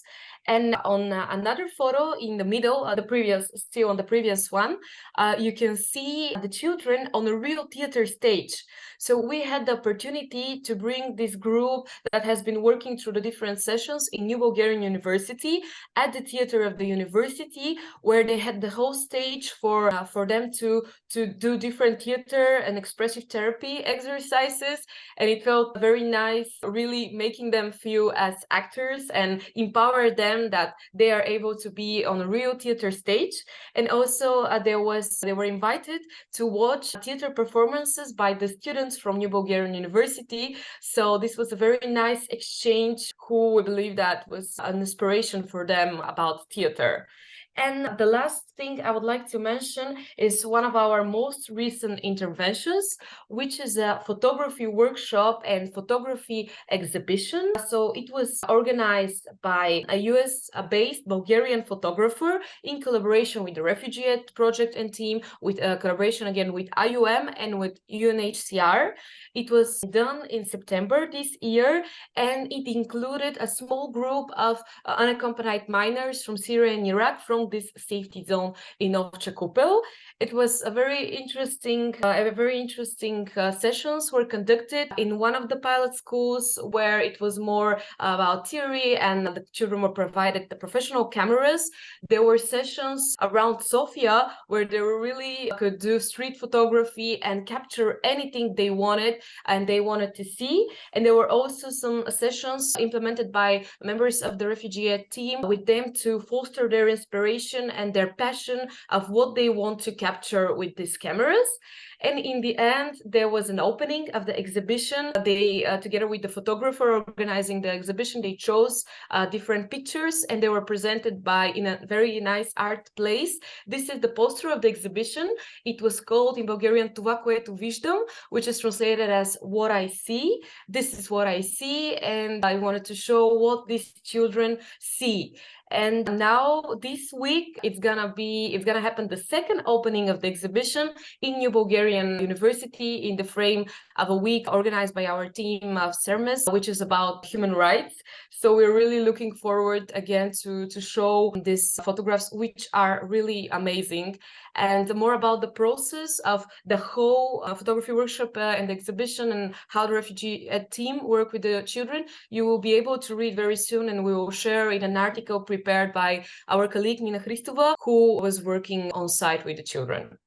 Thank you, and if you have any questions, which I would like to share more about you. Thanks a lot, Chaya and Vanina, for this contribution. I think another great example or illustration of adapting to the reality, right? You only have 2 weeks. What do you do that is relevant, that can create an impact, that also creates a space where these youngsters can express themselves and share maybe some of the hard times they've been to? So an interesting way of dealing with that as well in a non-school context. We move on with our last official speaker for the day. It's all good to give information, to do the project, but it's also important to share to the outside world and with each other what is working, what works well, how can we support each other. And for that, apparently, there is a brokering knowledge platform. And Nick, who is the project manager, will tell us all about it. Nick, the floor is yours. Thank you, Sven, and good afternoon, everyone. Absolutely, there is a platform where we are aiming to share a lot of this information. We've heard amazing stories from schools and other settings earlier in this session. Fantastic work being done with children from a refugee and migrant background. But we also know that a lot of schools, reception centres and so on, the teachers, the support staff are incredibly busy, have huge amounts on their workload, and also are often lacking a lot of resources to do that. So a driver behind the Refuge-ed project was to try and help that, support teachers, support professionals working with these children to have a place they could come to access resources and to make their lives easier and ultimately improve the outcomes for the children that they're working with. I'm just going to share my screen very quickly to give you a couple of quick slides as by way of introduction to the Brokering Knowledge platform. So hopefully you can see this now. I'm going to, in a moment, give you a sort of a walkthrough of the platform, just to give you an idea about what it contains, how you can use it, and sort of what resources it contains within it. But obviously, the first question I'm sure you've got is, what exactly is the Brokering Knowledge platform? And before we see it in the flesh, essentially, I think we're describing it as a bit of a one-stop shop for anyone who wants to find resources to support what we're calling the dynamic integration of children from migrant and refugee background into schools and into society more widely. And this is really about bringing together any resources, very practical resources that have been tested, have been shown to have positive impact on the educational success, the well-being and the sense of belonging of these children. So these resources are all being brought together in a single place, a whole variety of different resources, toolkits, online courses, and so on, in a freely accessible site where anyone interested in this field can go and visit and access these. So it's for teachers, it's for social and support workers, it's for mental health and psychosocial support professionals, but it's also crucially for families. It's for the people and the children themselves, their families and their communities. So we've worked really hard with developing this platform by involving them in the process, testing it with them, seeking their views, and sort of making sure that it's as relevant as possible to them, and hopefully will be of value and support in the work with them in the future. So absolutely, we've heard a lot so far in a session about co-creation. That's something that has run through the whole of the development of this platform and will continue to be in the future. We've also heard a lot today about this fact that co-creation is not something that's just done, it's a continuous process, and that's something we've also tried to reflect and build into the future of the platform as well. And I'll come on to a couple of ways we would love to continue to co-create this platform with all of you. As I say, before I get into the site, this is a QR code, which if you scan, should take you straight through to the platform itself. And below that is the web address for it, but I'm sure these will be shared afterwards as well. So I'm just going to stop sharing now and then reshare and go into the actual site itself. So just bear with me one moment. So hopefully now you will be able to see the web page. And what I want to do now is just give you a quick tour. I would really hope and encourage you to have a look yourself in your own time, because that's the best way. But before doing that, I just want to sort of give you a feel for it, and give you a sense of what you can access here, how you could use it, and hopefully how it can actually sort of help anyone working with these children in activities, whether they take place in the classroom, they take place in reception centres or safety zones, a whole variety of settings. So as I say, this is the landing page. Where you'll come in. And really, essentially, what this is designed to do here is just give a sort of very quick overview, introduction, and some of the sort of key things you can use the platform for. This is along the top here is the sort of main sections, and I'm going to go and talk about each of these in a little more detail in a moment. But first, we have education and mental health. And this really has been critical to the whole of the Refuge-ed project and is critical to this Brokering Knowledge platform. Essentially recognizing that these two disciplines of education and mental health and psychosocial support have often been seen as separate disciplines, but this project has worked hard to sort of try and bring them together and show that they very much complement each other. And in fact, where they come together, the outcomes for children can be even greater and much more beneficial. So this section I'll come on to will show the connections between them and give some information about what they constitute and the different approaches that can be applied in classrooms and other settings. Secondly, resources. And I think in some senses, this is a bit of the heart of the Brokering Knowledge platform. It's probably where you will find most of your time if you're browsing it. And essentially, this is where we pull together nearly 600 different resources, which we feel that can be used within the classroom. These resources have been, as I mentioned, shown to practically work. They've been practically demonstrated to have a positive impact with children. And many of these have been practically tested in the project's pilot sites, in the examples you've just heard about from the ground, from the field. And that's where these have been sort of tested with children, tested with families, and sort of revised and applied. Thirdly, inspiring stories. We've already heard from some of these and really fantastic cases there. This gives more information exactly on some of those examples that have been shown just now. but refers back to the Refuge-ed project's 46 pilot sites across 6 different countries where these activities were tested and actually put into practice with children. And that goes into some practical detail there. And finally, the community section. This is our online discussion forum, which we'd absolutely invite you to be part of and join. And I'll talk a little bit about that online community in a moment. So before I get into the detail, just to give you a sense of the about section, this gives a little bit more information about what the Brokering Knowledge platform is and crucially how it connects to the Refuge-ed project and the methodology we applied to develop this, and very much emphasizing that co-creation process that I talked about just now. So I think I'll go straight into the education and mental health section. And this really gives us, as I mentioned, some sort of background about these twin approaches and how they connect with one another. As you see here, we split them. So first of all, this is giving some information about the educational side of things, the successful educational actions, SEAs. It's really sort of designed for if you've, at one hand, got very little or no knowledge of what these are, but equally, if you do come with quite a lot of knowledge already, it goes into a fair bit of detail to give you sort of a good understanding of exactly how these can be applied and what's involved in these. So some of the key principles, and then really crucial bit here is the 6 different categories of SEAs, which you can see listed out in this diagram. And say, for example, if you take interactive groups here, the right-hand side, as with each of these, will give a little bit more information about exactly what is involved in this, how they can be delivered, and what actually is involved in development of an interactive group, with further information and resources that you can access. So then going back to the start of this page, so that's the SEA side, and then if we move across to the MHPSS side, similar sort of format, really. Again, it just goes into some detail explaining what a mental health and psychosocial support approach is in settings with children, how this can be used, again, what principles are adhered to, and then sort of, again, very similar structure to the previous page I just showed you, the 4 main categories of MHPSS that are supplied. Again, for example, creating a safe space, more detail provided on this side, where it goes into some sort of description about what is actually involved within this. So that really is designed to give some sort of background, some context, if users are curious or need to find out a little bit more about the underpinning approaches behind these resources. But as I said, I think it's really the resources section, which will probably be of most interest to you, where most people will come. And as I say, this is home to nearly 600 or so resources, very practical.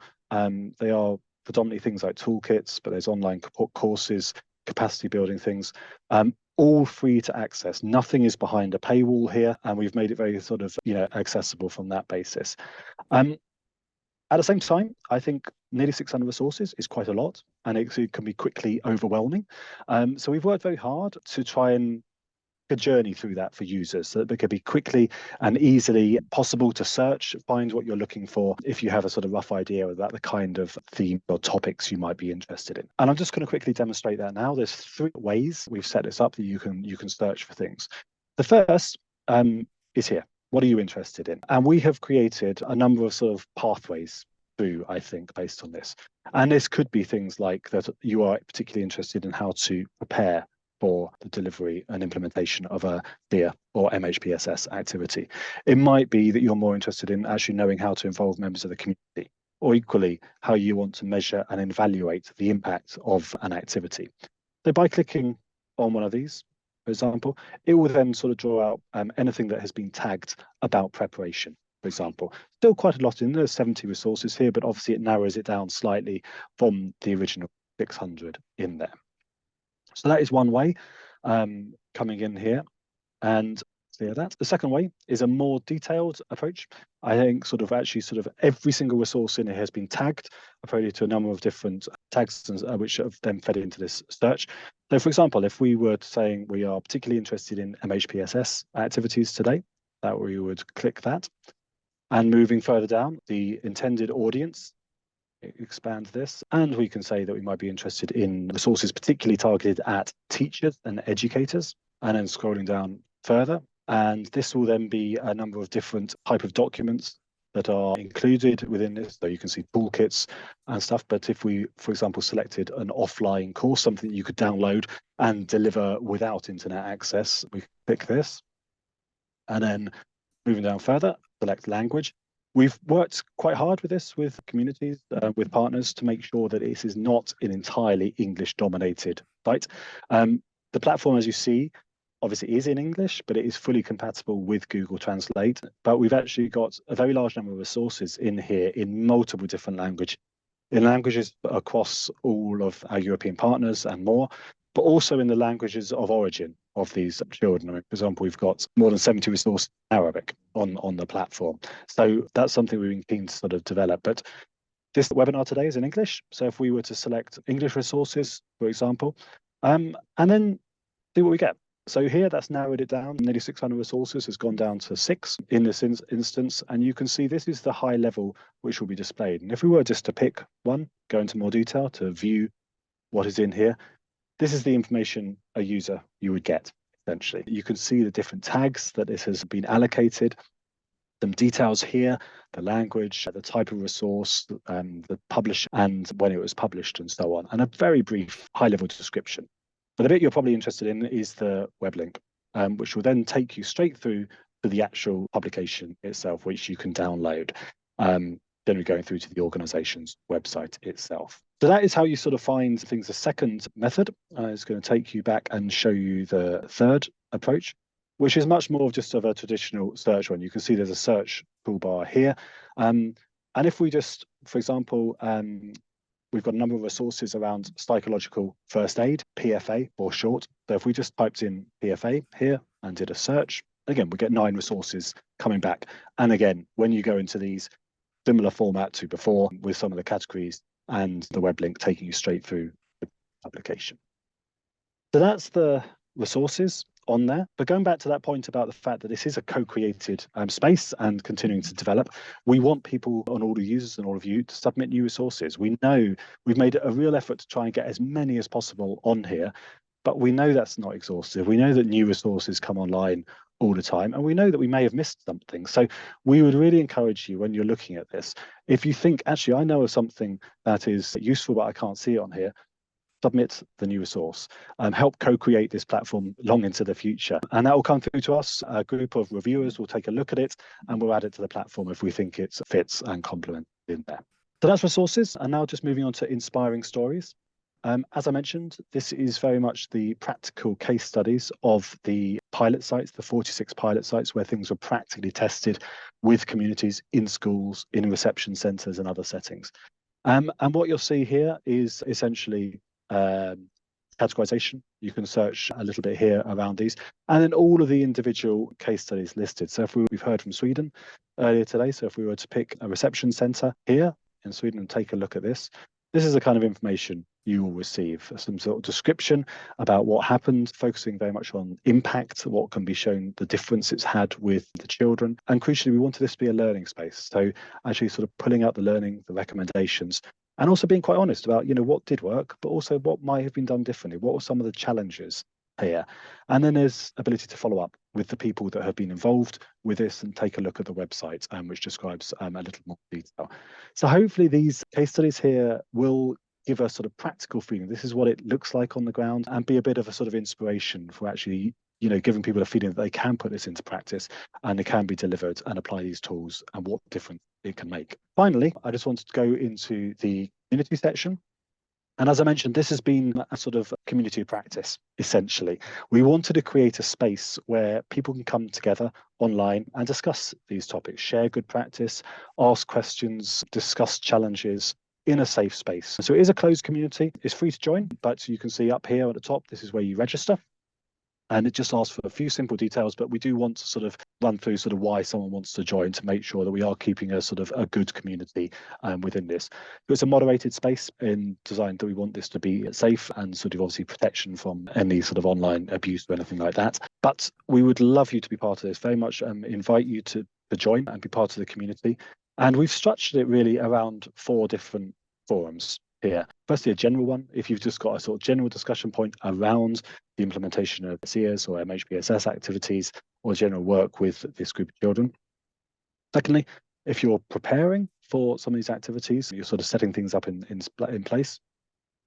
Thirdly, if you're implementing, actually delivering them, and have got sort of questions around that. And finally, if you are evaluating them, sort of trying to sort of look at the impact of them.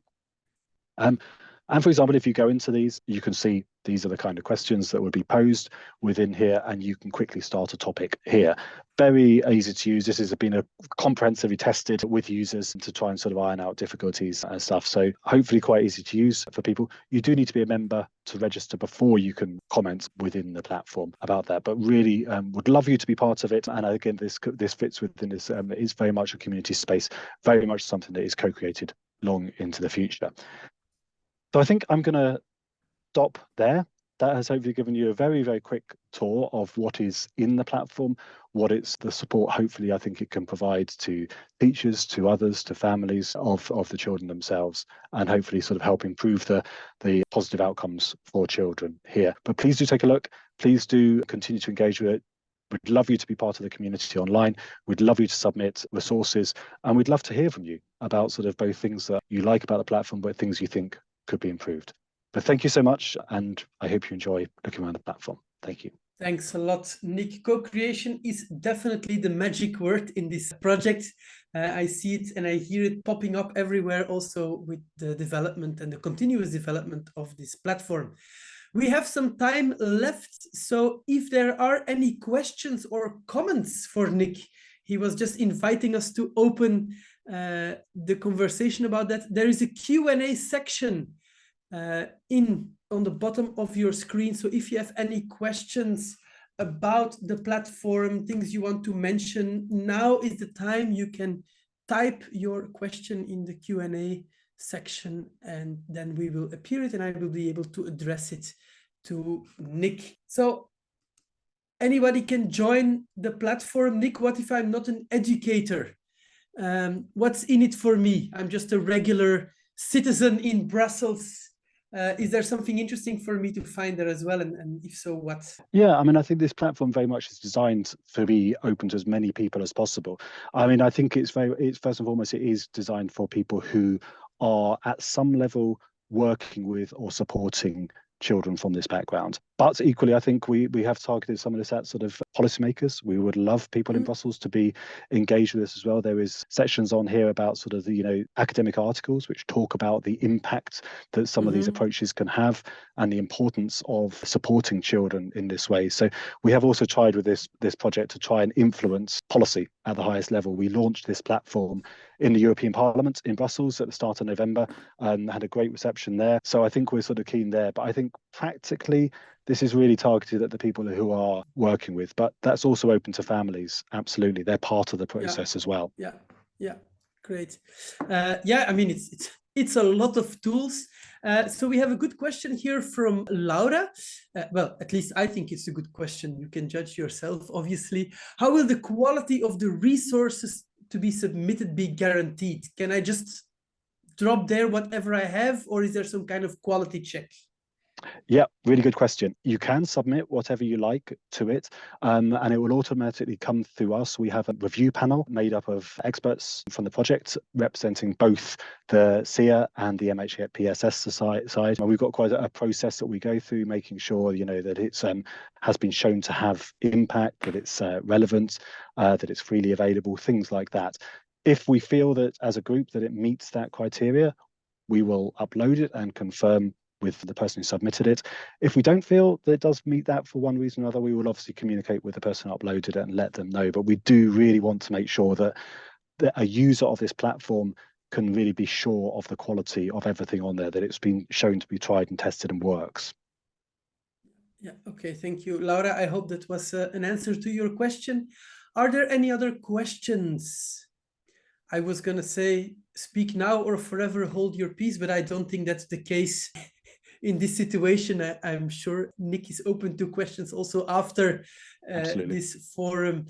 I'll just give it another minute because maybe somebody's typing frantically to get their question in on time before we close. And there is another question indeed. How can we share news stories or cases if we start using these tools? Is a question from Louise. Yeah, I think that's a really good question as well. I mean, I think we probably through the community platform is a really good site for that. That is designed to be a section where we can share experiences. I mean, I mentioned that it's about asking questions where you've got challenges, but it's also about demonstrating good practice. And if you've got something you're proud of, if you've got something you feel that is showing impact, then that is a really good place to reach a large number of people and get that out there. Equally, if there are resources that come with that, if you've been producing good practice guides or toolkits as a result of that, we would love to see those as part of the platform and be submitted as new resources as well. Okay, great. Thanks a lot. I don't see any more questions appearing. That probably means everything was clear, or people are still reflecting. In any case, Nick, if people have another question for you after this session, how can they reach you or the platform?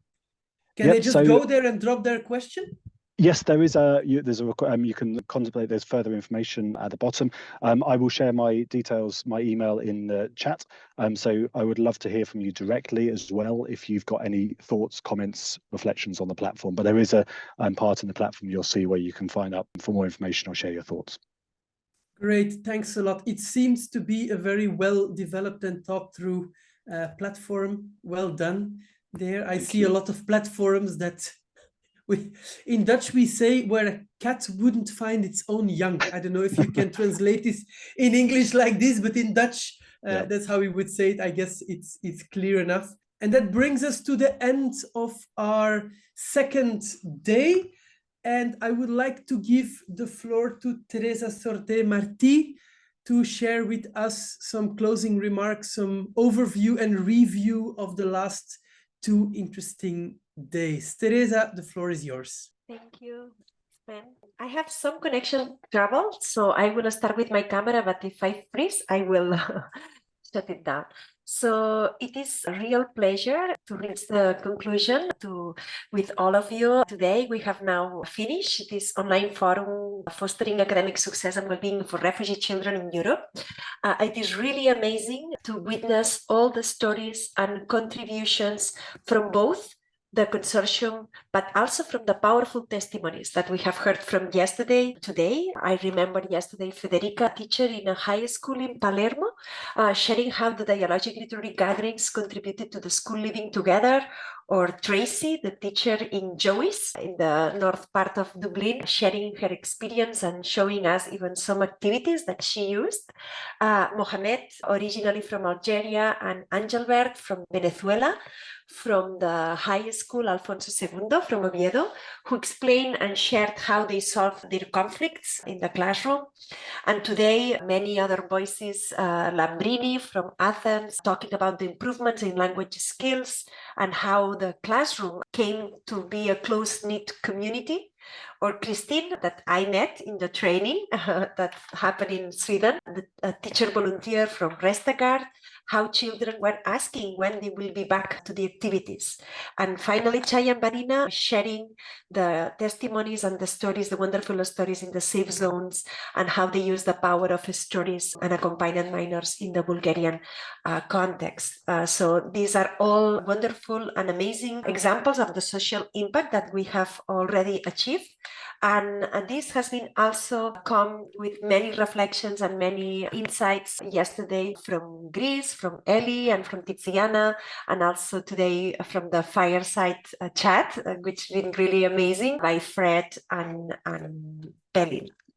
Just to finalize this online forum, I just would like to highlight 2 points, 2 words, 2 magic words, as Sam said.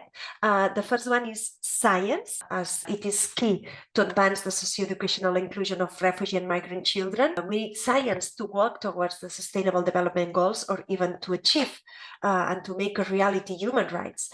The examples represented yesterday and today show that scientific research underscores the existence of effective strategies, both in the field of education, but also in the field of the mental health and psychosocial support. We have heard about the dialogic literary gatherings, the interactive groups that have proven to be effective, but also the different approaches of mental health and psychosocial support that can be provided even in many challenging circumstances. The second magic word is the dialogic co-creation. And I remember 20 years ago, I was at the European Parliament presenting the conclusions of another European project I was involved, the Workolo project, that was pioneer, and it was a really, really innovative approach in engaging in co-creation of scientific knowledge with the Roma community. I remember Tia Emilia, an illiterate grandmother of Roma descent, who was the one convincing MEPs and the Spanish member of the parliament to recognize the Roma as an ethnic minority in the EU. And this happened 2 years later.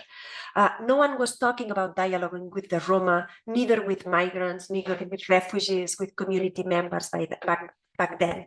And now it's really satisfying to see how now it is a requirement for all European projects. We have drawn from this experience and many others from the consortium, but not only bringing and creating these dialogic spaces in all the 46 pilot sites, but also bringing scientific evidence, as it has been showed in Nick presentations, the Brokering Knowledge platform. We need both to achieve social impact, as Ramon Flecha talked yesterday. We need both. We need co-creation, we need the voices, and we need to dialogue and engage in dialogue with everybody involved in these situations and these problems that we are trying to tackle, but also we need science to see how is the most effective way to tackle these challenges that we all are facing ahead. So finally, I just want to thank you all the Refuge-ed Consortium for its enthusiasm and involvement. It has been a real privilege to work with all of you, and I'm sure that we will collaborate with many future projects. And specifically, I also want to thank you to Luis and to Omar and Duality team for the excellent organization and the visual support. So just to finalize, we know that refugee and migrant children not only possess the right to receive high quality education and to be well in Europe, but they also want to do so. So let us continue working together to overcome the barriers and the challenges encountered and make this aspiration a reality. Thank you. Thanks a lot, Teresa, for these final words. I have one quick question before you close. What's happening next?